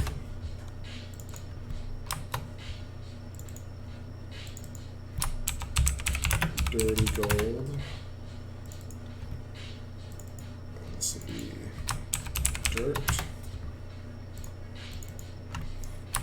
Worn metal. Shiny gold. Okay, so the master now has the dirty gold mix, and it also has a dirt layer. Also, let me know in the chat if this is super cool or boring, if you want me to jump to another thing where this is interesting to y'all. So save again. And so we want to do, let's just, first for a second so we can see what the dirty gold does, just put the dirty gold material first. And instead of float texture, we're going to see Octane dirt map. And dirt will only target certain portions of this. You can see it is by pushing up values. I sometimes have to really, let me make this something really wild so we can hear. Actually, this is sort of where I get to each time. I'm like, oh, let me just darken it, and then I get these funky, like, looking colors. So this was a happy accident, but I kind of love it. Maybe let's make the middle subsurface like yellow lemon. It kind of looks like a slice of fruit. So here's something where I'd be like, oh, I'm on track to do this one thing, and then I got sidetracked by just literally running a slider to the side. But before I completely spaz, let me save incremental. Let's make another diffuse channel so we have a background that's not just totally boring here. We'll just add a tiny bit of color, maybe a touch of blue. Yeah, that's nice. Refreshing looking. I'll quickly, okay, what do I want to do? So I'm making this dirty gold material. I still want to add, let me just see what happens if we do that. Yeah. Cool. So we could adjust this and kind of make like,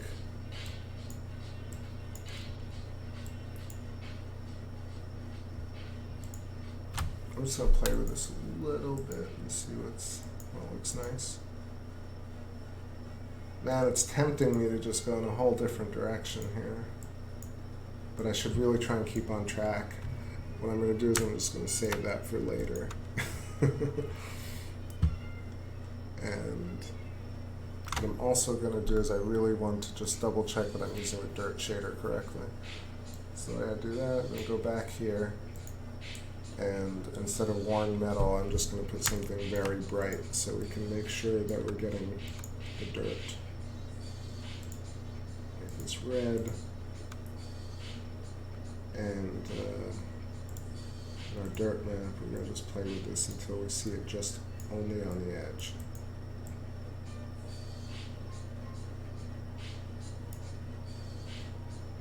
Okay, now you see.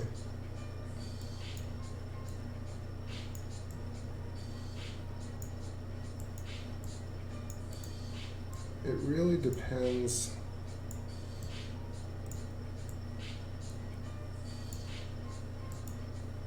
I think I could just be completely doing this wrong. Is it because it's not inverted? Ah, there we go. Okay, that's what I was looking for. So you just want to be able to target these portions of the shape in order to add some worn edges. So this used to be really difficult to do, and in Octane it's like super easy, but you do have to kind of give yourself a really bright color to make sure you're getting the settings here right. Metal avocado, exactly.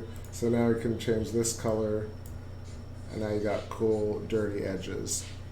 And now we can put back the master material, and so we got little speckles and we got dirty edges. And instead of this diffuse material, let's go back to the worn gold material. There we go. Yay, powered through. Time for a little water. It's tough, man. That's part, like, I think you were asking me earlier how I get inspired. I get lost a lot, actually. I just let myself get lost in cinema, because that shit'll happen. Like, if I weren't on stream, I probably would have just, like, started making poppy neon things and then gone to bed.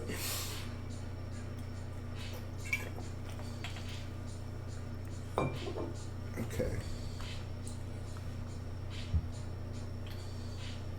Oh, okay, let's see. Monsieur G said, how did I make that Insta story live on Twitch? Yeah, I totally showed that in the beginning of this. I still probably have it pulled up over here. So you make a circle emitter, and you have a minus 90 cone, and the cone emits towards the center. And then you add fluid sim. You add a scale modifier to make them grow instead of just emit at the size they are. And because they grow, the fluid density parameter is going to make the ones that are closest to each other kind of have a color as opposed to the ones next to them, because anything that's touching is more bright. These little pockets are because I'm like changing the scale value, and also I'm emitting pulses, and I'm also probably triggering when two particles collide, it's actually creating another emitter. Man, there's a name for that. Am I crazy? It's spawning.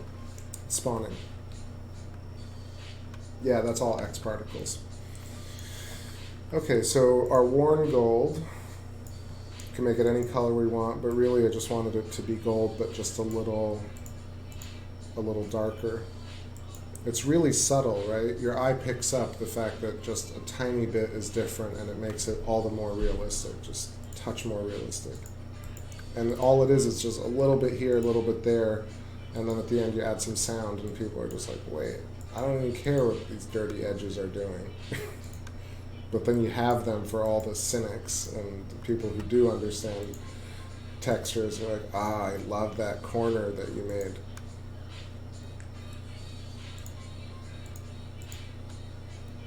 In fact, actually, it wouldn't be darker. It might be lighter because the gold is getting like rubbed off here. Maybe it's not pure gold.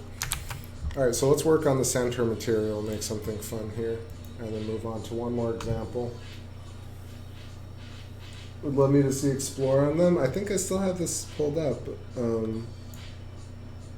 See, I had this ring over here with the stack. And ultimately, I'm going to make all of these files like available for people, or I can open them up again and talk about it. But this is essentially what's going on. Of course, I ran it for like, I think it was like 600 or maybe 1,200 frames. I just let it pulse through maybe 15, 20 seconds of this type of effect. And of course, like the sim at the like when I rendered. You'll see I rendered far more particles, much smaller. They were like 0.5. That takes forever. This sim, like, it probably took like a few hours to cache, and then quite a while to render. Even though this is not very high quality. I mean, it's high quality, but not that high quality, and there's nothing crazy going on. Yeah, look, it's like 17 seconds times 30 frames. Yeah. Okay. So let's just finish this one up. Thanks, man. Appreciate it. Alright, so we wanted to make something. Let's do something with the, maybe you've seen this one before, but I love this plugin, Polygon Material Converter. You open that, and you go to Desktop, Polygon Master Collection. Let's make this, see if I have that marble texture. If you haven't used this, this is really the fastest way to get those textures loaded.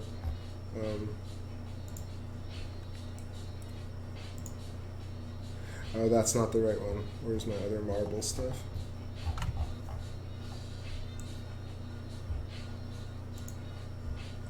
No, that's it. That's it.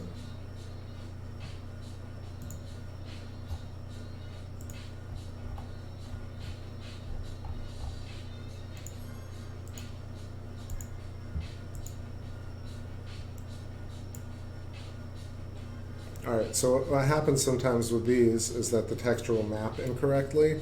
You can do it a couple of different ways, but the fastest one is to click on this and hit cubic. And it basically treats it like a top, bottom, left, and right. Now the side is going to have like a cut like that, but you're not seeing it here. So for now, We can do this, and now I feel like this blue background maybe doesn't fit correctly. Let's try and change it up just a little bit more.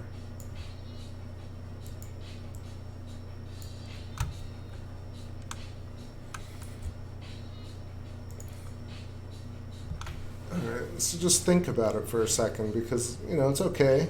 It's interesting. Let's check out this other marble texture. We'll make that also cubic. See, that's not as nice. So maybe what I was thinking is maybe it's not one of those materials. Maybe it's something a little different. We'll try one or two more and see if those work. So gold goes with, maybe let's try a wood surface. So maybe wood,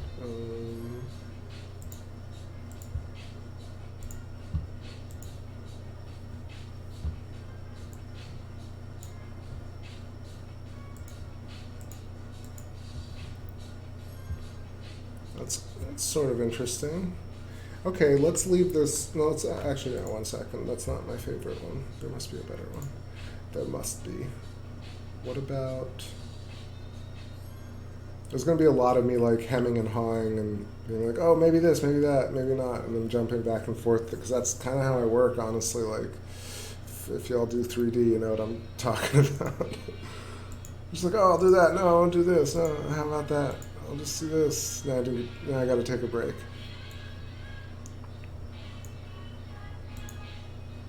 Oh, don't crash on me.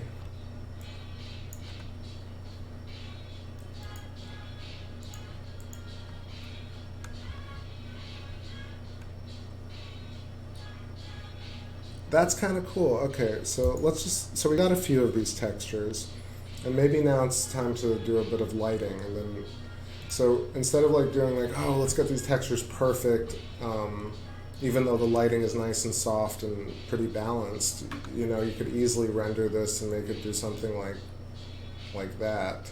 It's very sexual already, but you know what I mean, like, depending if you do like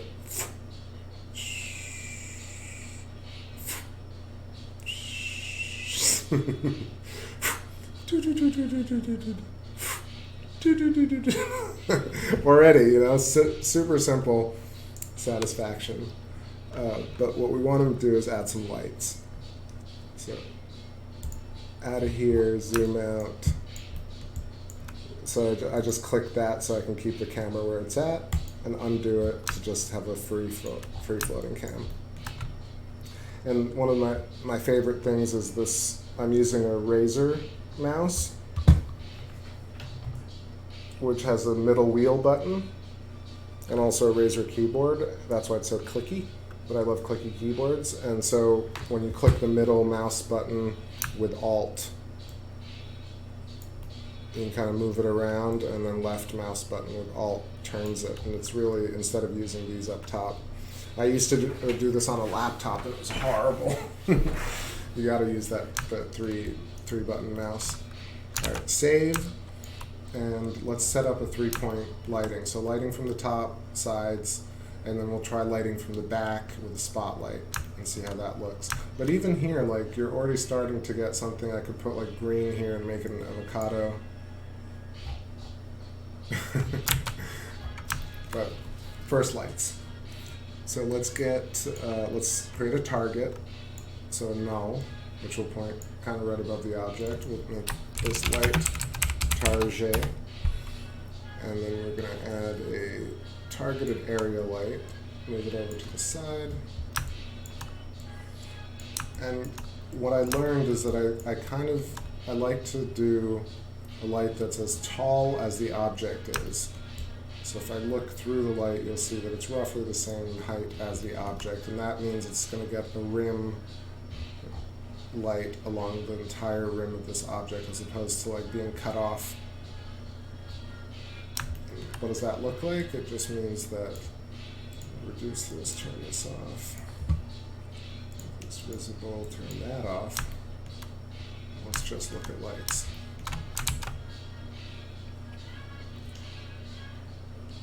Ham and haw. It's partly when I like to watch 3D streamers. It's nice to hear someone else ham and haw. I'm not the only one. No, we all do the same thing. Like, because honestly, like, think about how complicated this whole setup is. Like, you put people in Photoshop or Adobe XD and they can do things, but like you put them in this program and it's basically like being on another planet. And then to be able to know what you're doing in a program like this feels like you have superpowers.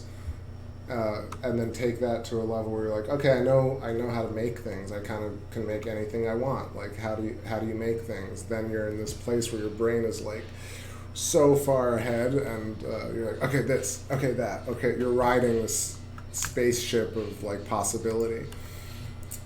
Okay, so we got a side light.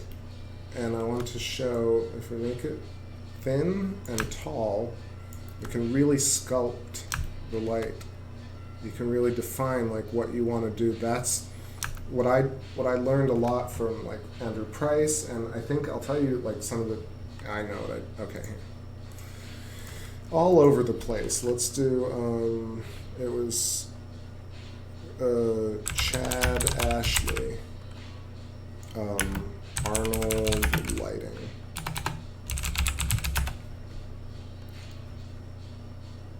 Managing, yeah. This is really how. These are the first few that I learned from, and what he did, and love this guy. And what he did was he turned off all the lights and turned them on one at a time. And just that technique is like such a pro tip if you've never done lighting before, because you're like, oh, let's just throw a few lights in here and like just see what it comes out to be. But really start off with one light and make sure that you like it. It's like super duper pro tip. And then the other thing is, instead of having like your standard light and having no fall off, so right now if you look at the light, it's just like pure white light, and it can do its job. Right, so you can sculpt with it, you can do all sort of things and like get that kind of rim light. But to make it nicer and more organic, you'll add this thing, either an IES or a float texture. If you add a float, it'll dim it a bit, and then you're able to control kind of like, without having it really get brighter or darker, you're actually controlling its fall off a little bit, like how far the light reaches. And that kind of changes, because you can have a light that's really bright but a very low float and still have that kind of brightness that you want, but have it really not glare. And that's what oops, that wasn't what I wanted to do. See, I could pump that up, and the float is actually controlling how far it travels, but the power is really up. So if I put the float to where it was, 1,000 would be really a lot. The other thing you can do is change the distribution source by making this something like a gradient. And you'll see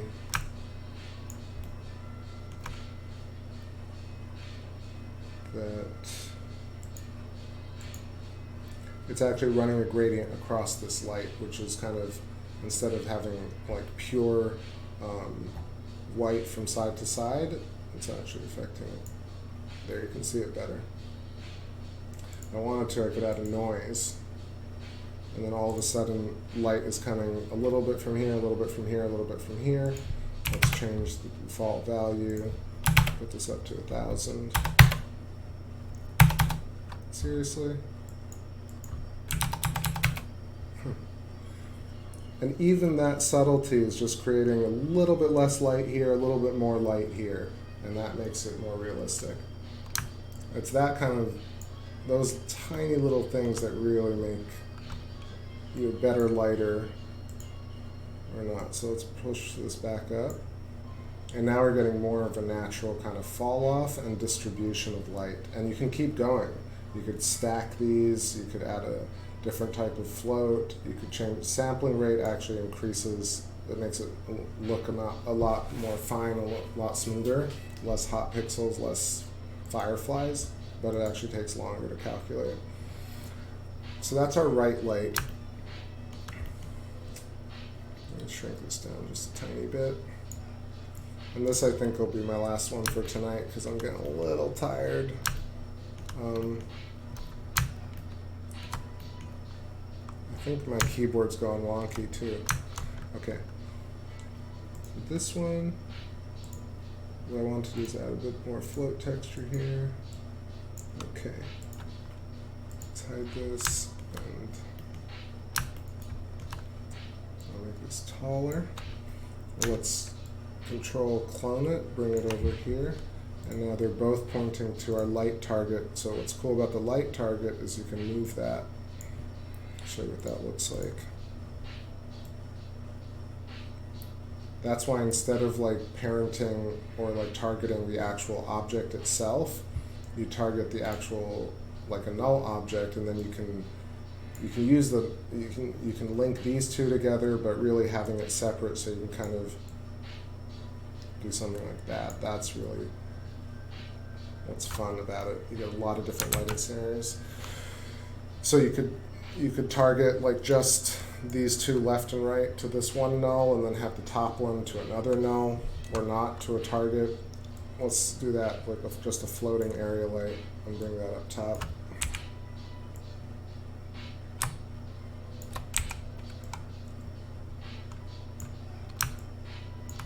Do the same thing over here.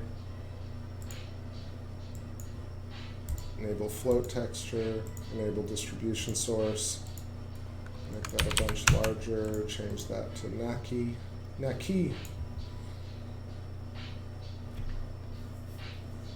Tommy says, how do I like my flying toilet paper videos? I love all the toilet paper content that's going on. It's annoying because there's so many that I can't make my own. But I love it. I think I might make a toilet paper one at some point, but yours was dope. Thumbs, hearts.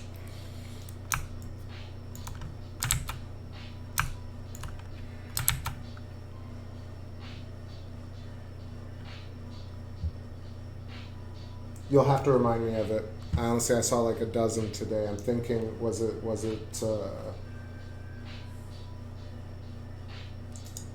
I saw 3 that were really good. Forgive me if I'm not talking about the right one, but if you post me the link, I'll take a look at it right now, and I'll judge it harshly. Okay, save. Yeah, it's starting to glitch. It's so strange how it gets. I think it's just pumping out a ton of data, and then also Octane, and then also things. So let's go back to our camera, and now we have something to work with. We've got a top light, we've got a rim light on the right, and we've got a fill light on the left. And this is very rudimentary, but what I'm also going to do is add some dirt to the wood over here. So there's another way you can do it in Octane, which is, you know, you really should do it with a mixed material, but there's another way to do it. So let's just, if you have a flat texture, you can throw on a glossy right after it. Delete. See, delete button is not even working.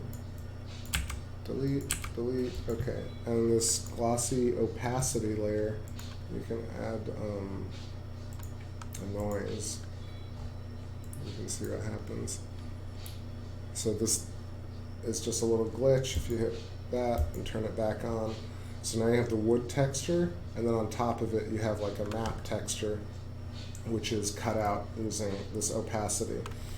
So if you wanted to, you could use noise, you could use a surface, for example, like tiles.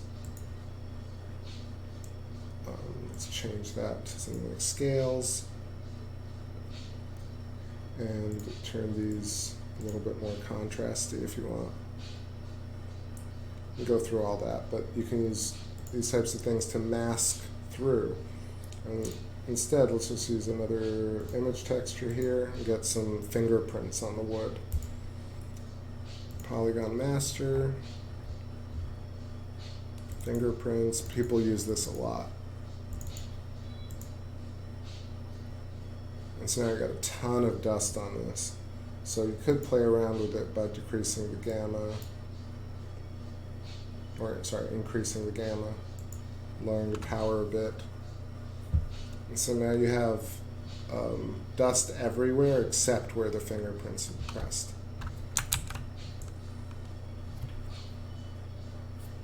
Okay, so Tommy sent me the link to, yes.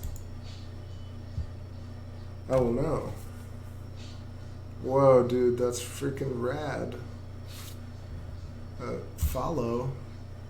Sorry, I got you confused with someone else, my man.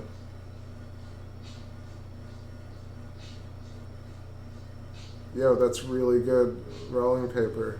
I mean, rolling. Really good paper rolling. Paper flutter, that's what I was looking for. It is late, forgive me, but let me watch this one more time. Great nebular clouds, awesome. Yeah, the fluttering is really good.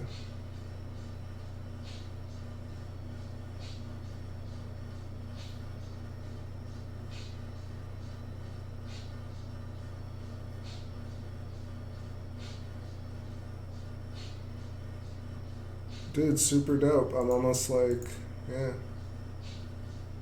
I definitely want to try this flutter effect. Super cool. You know, I kind of, you know, if I were to say something, I'd love to see like maybe a piece fly off. Just one piece right here looks like it's right about to tear. Actually, we'll do a tearing one to close out the show. I'll show you my tearing with a vertex map. That'll be fun. Cool, bro. So heart that. And let's see. Vina says, so mate, my animation is finished and I'm going to sleep and render it. Meanwhile, have a nice evening. Yo, peace, Vino. Take care, brother. Thanks for stopping by, and I'll see you on another one, and I'll check out your render. By the way, I didn't see a single toilet paper video until after I posted mine.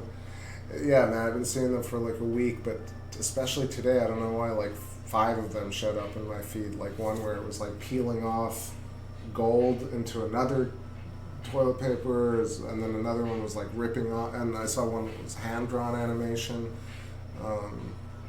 I don't think I saved any of them. I wasn't so blown away.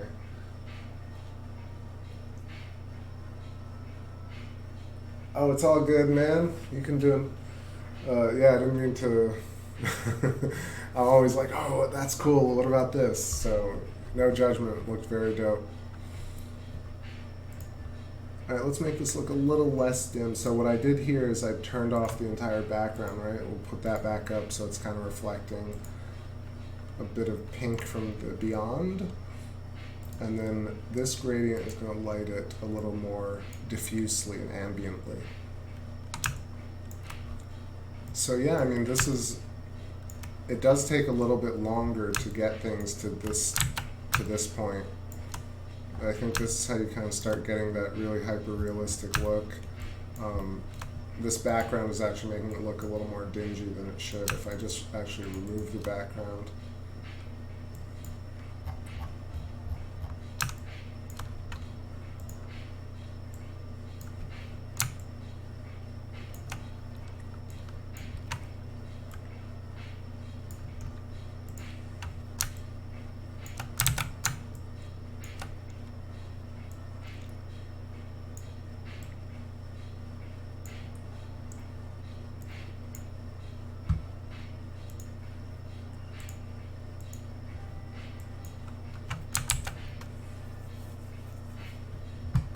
Let's add like a tube around this one, and we'll add some funk to it as well. So if this is outer radius 100, let's make the outer radius 150, and the inner radius 102. Nope, even more.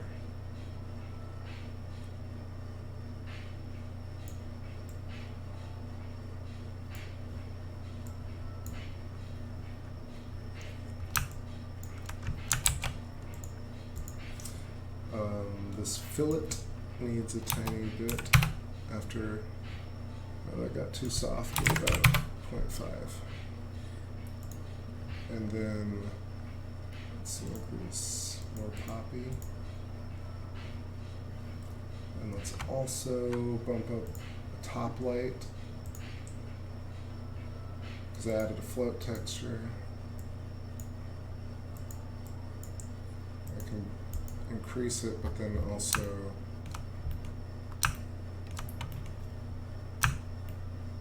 yeah, this keyboard is glitching. Gosh. There we go. It's only happening when I'm streaming. Okay, so let's yeah.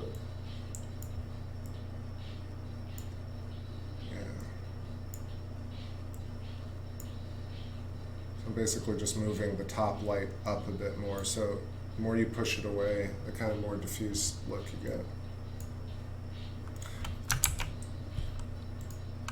And then let's add final thing, which is some camera depth of field.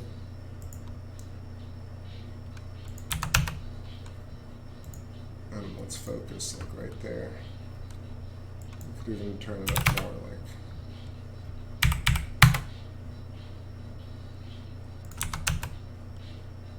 Yeah.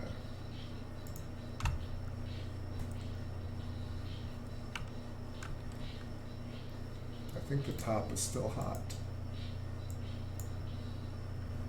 And this red could be a little more pink.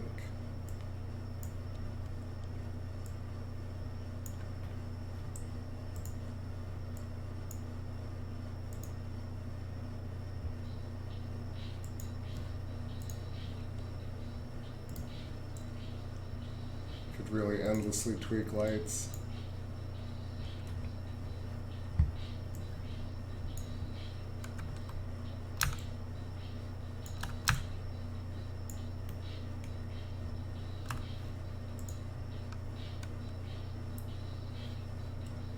Did I overdo the depth of field? Maybe. But it really has that macro look. It's 54. That's, oh, I also know, so I don't have path tracing. Path tracing automatically makes things look a lot better. Let's set it for 1024. See, I knew it. It's creep. Okay. Let's do. Oh, is it the num lock? Huh. The dumb lock, 1024, 1111, and I'll put some of this bloom on it.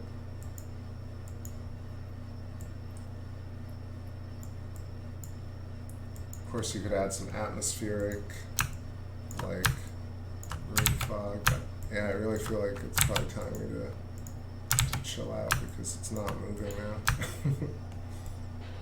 That's it.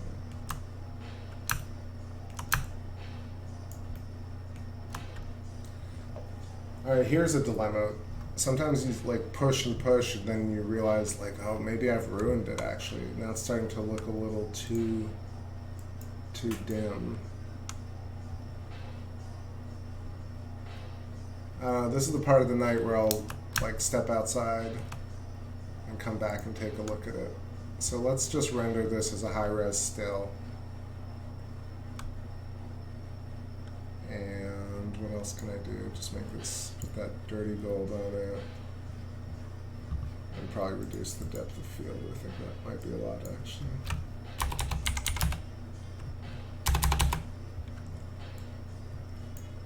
Are you kidding me? Come on. There we go.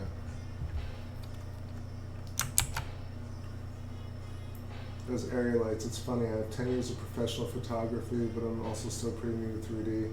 Hopefully it all transfers, the quirks of digital lighting, this really helped. Awesome. Look, I'm still learning too. I just kind of have digested a bunch of the tutorials and I kind of set myself up for success. And then really, like, you'll see a lot of the people who post stills like either reuse their same environments where they've gotten the lights looking really dope and they just put the object in there.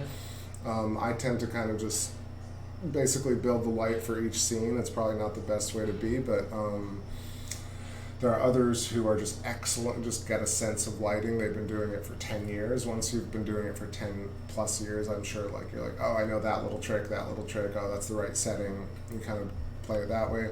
I also have a little bit of photography background, so I'm sure that helps too.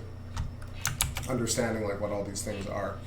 Okay, so dust in the air would be nice, but I'm not going to bother. I'm just going to end it with a cloth tearing thing and call it a night. But let's do a still at 2K, current frame, save. Usually I'll do an EXR at 32, but just now to post it later. Kernel's looking good. 1024 is not so high, but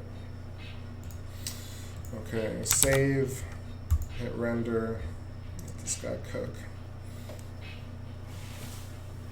All right, let me know if you have any thoughts, or probably gonna do this every night that I can, that I have some energy. I feel like it's a good relaxation technique at the end of the day. This is what I would normally do anyway, but doing it live is it's a little more challenging, but definitely more fun to have people to engage with while I do cinema. And it also helps me to actually talk through ideas, and that helps me learn.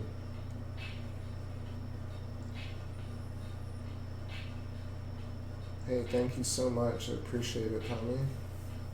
And Aaron. Do you ever spike your mohawk? I could. It's pretty freaking long. But I think it scares people as it is, so, and now we can never go out again, so maybe I will start spiking.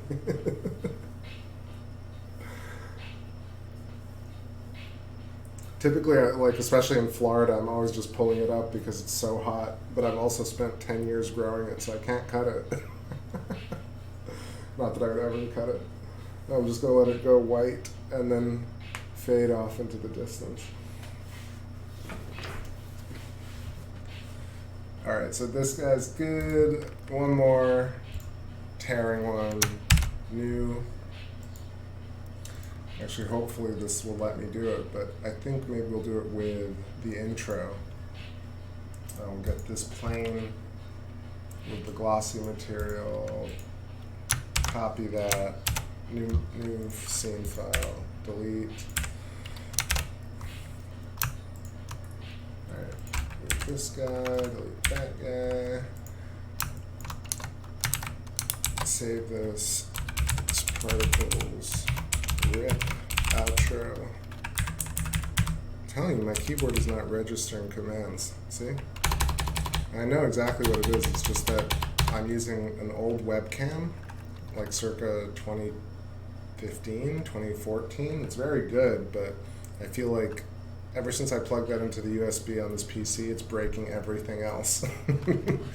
It's just like, it starts to, because it's so funny, I don't know if any of y'all have experienced, but USBs sometimes like affect one another, either the driver or it trying to register, so it's doing this weird thing. So X particles, see, I'm typing and nothing. FKJ, okay. Maybe I can have it. Maybe I can make it happen without typing. So this plane is going to be our fabric. No, I don't know if it's going to let me. Fabric. My keyboard sounds really loud in the audio. I know. There's really nothing I can do. I've got, so I got the Yeti microphone right next to me. And it's got a short cable, and I can really only put it here. And this keyboard is the Razer keyboard, and it is clicky, clicky, clicky. But it's good for working, probably not good for streaming, so I apologize for that. Plus, I tap real hard. Okay, this guy's almost done. Maybe just let this cook. It's almost there. After that, I can set up X particles. So fabric, we'll make this.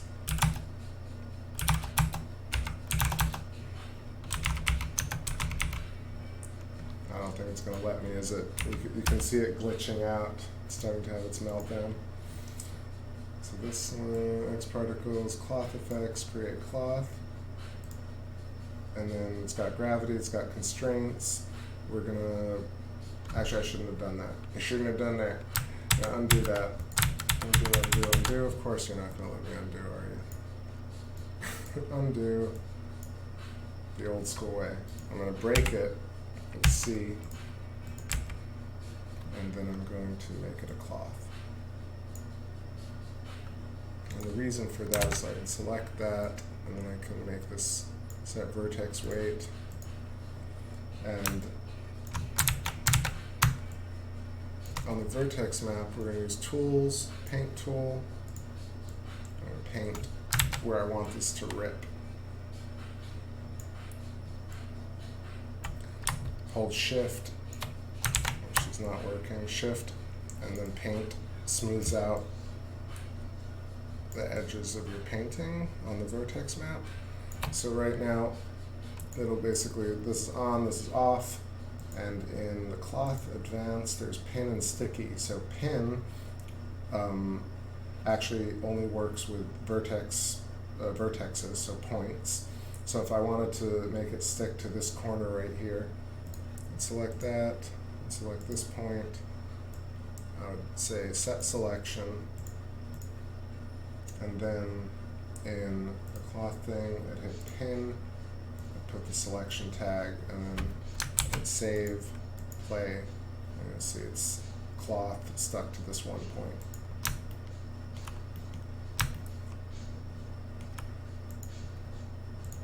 I could hold that, and then just add another point, add another point, add another point. Set selection, and then here again, put this in here.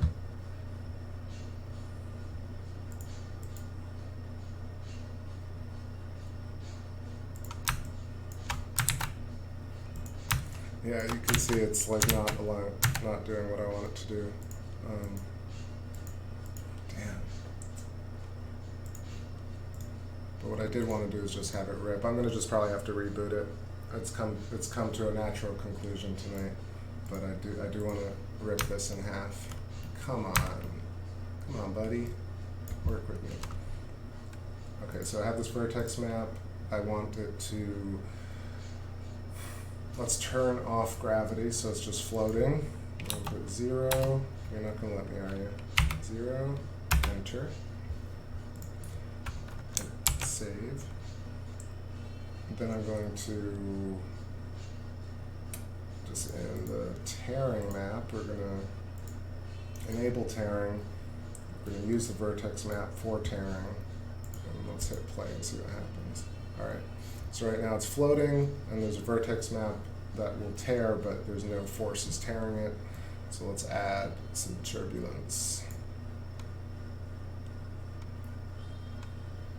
Let's add a few more frames.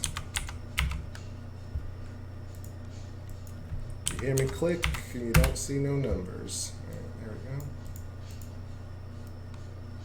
go. Now we have enough frames. And it essentially, the weak points along this vertex map, let's look at it. That's where it should start tearing if it had the right.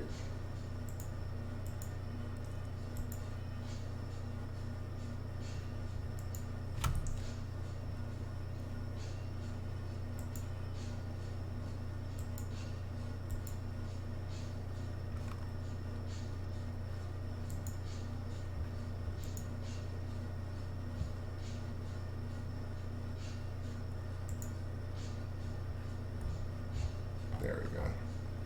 Just needs a bit more force.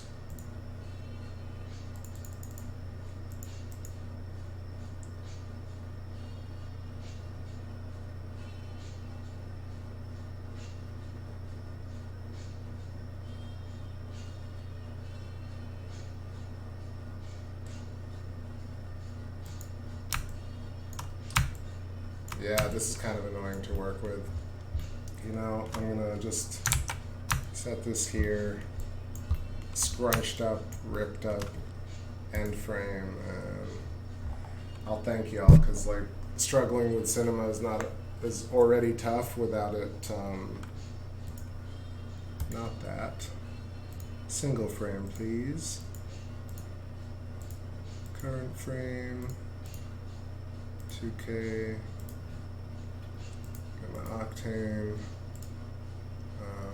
Turn this up a bunch, and I'll say thank you guys. Yeah, because this keyboard just needs to be reset. Okay. hit play, hit render, and yeah. Let's see if we got anywhere. What part of Florida? Oh, I'm in St. Petersburg, right out near Tampa. It has a charm of the clicks. I know, I really like clicky keyboards, but it's just like sucky for live streams, but I don't know. We'll see. Especially like, I've loved the new Razer keyboard. You know, I've been looking for a good PC keyboard for a long time.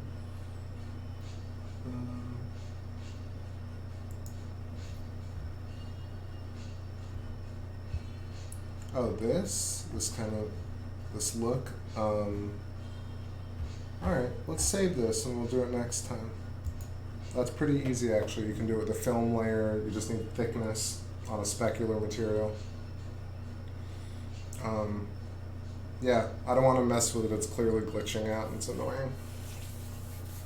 What am I listening to? I'm listening to Return of the Boom Bap, some lo-fi hip hop, which I did not write, but it's just like some classic stuff. It's got an image of Rockefeller Center. It's reminding me of New York. Return of the Boom Bap Volume 3 on the Vibin channel on YouTube. Okay, everybody. It's like done by keeping emission texture lighting in the background and hiding it. Yeah, you could do that too. Like there's some where you can just make like a gradient rainbow light and have that shine off of like a material and have that iridescence. You could also do it directly like with dispersion in a specular material or film layer and kind of fake it with a mix.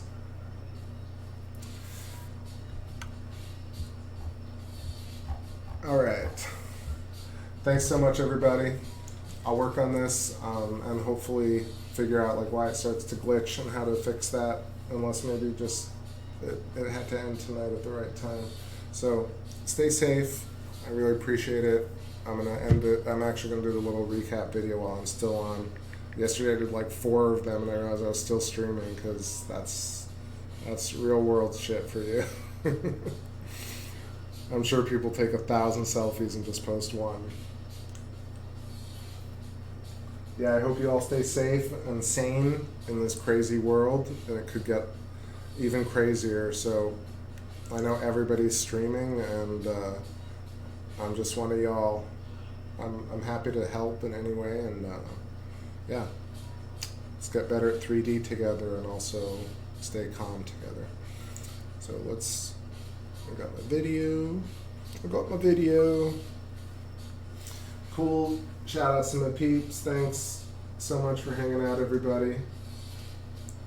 Did a couple of cool things here. Did this guy. Worked on some bacteria and worked bacteria particles and some nice kind of fake subsurface particles in the beginning. I'll post all these little clips in the story. Did the fun lighting. This was really enjoyable to kind of take some time. Like, that's why you'll see some of my stuff recently. It's just very colorful, but I really love to dive into textures when I have the time. And again, these look great, but then rendering and animation with these textures also takes longer. But love this one. Thanks for the question. And the last one is starting to glitch out, but we got this to crumple. So thanks, everybody. Peace out.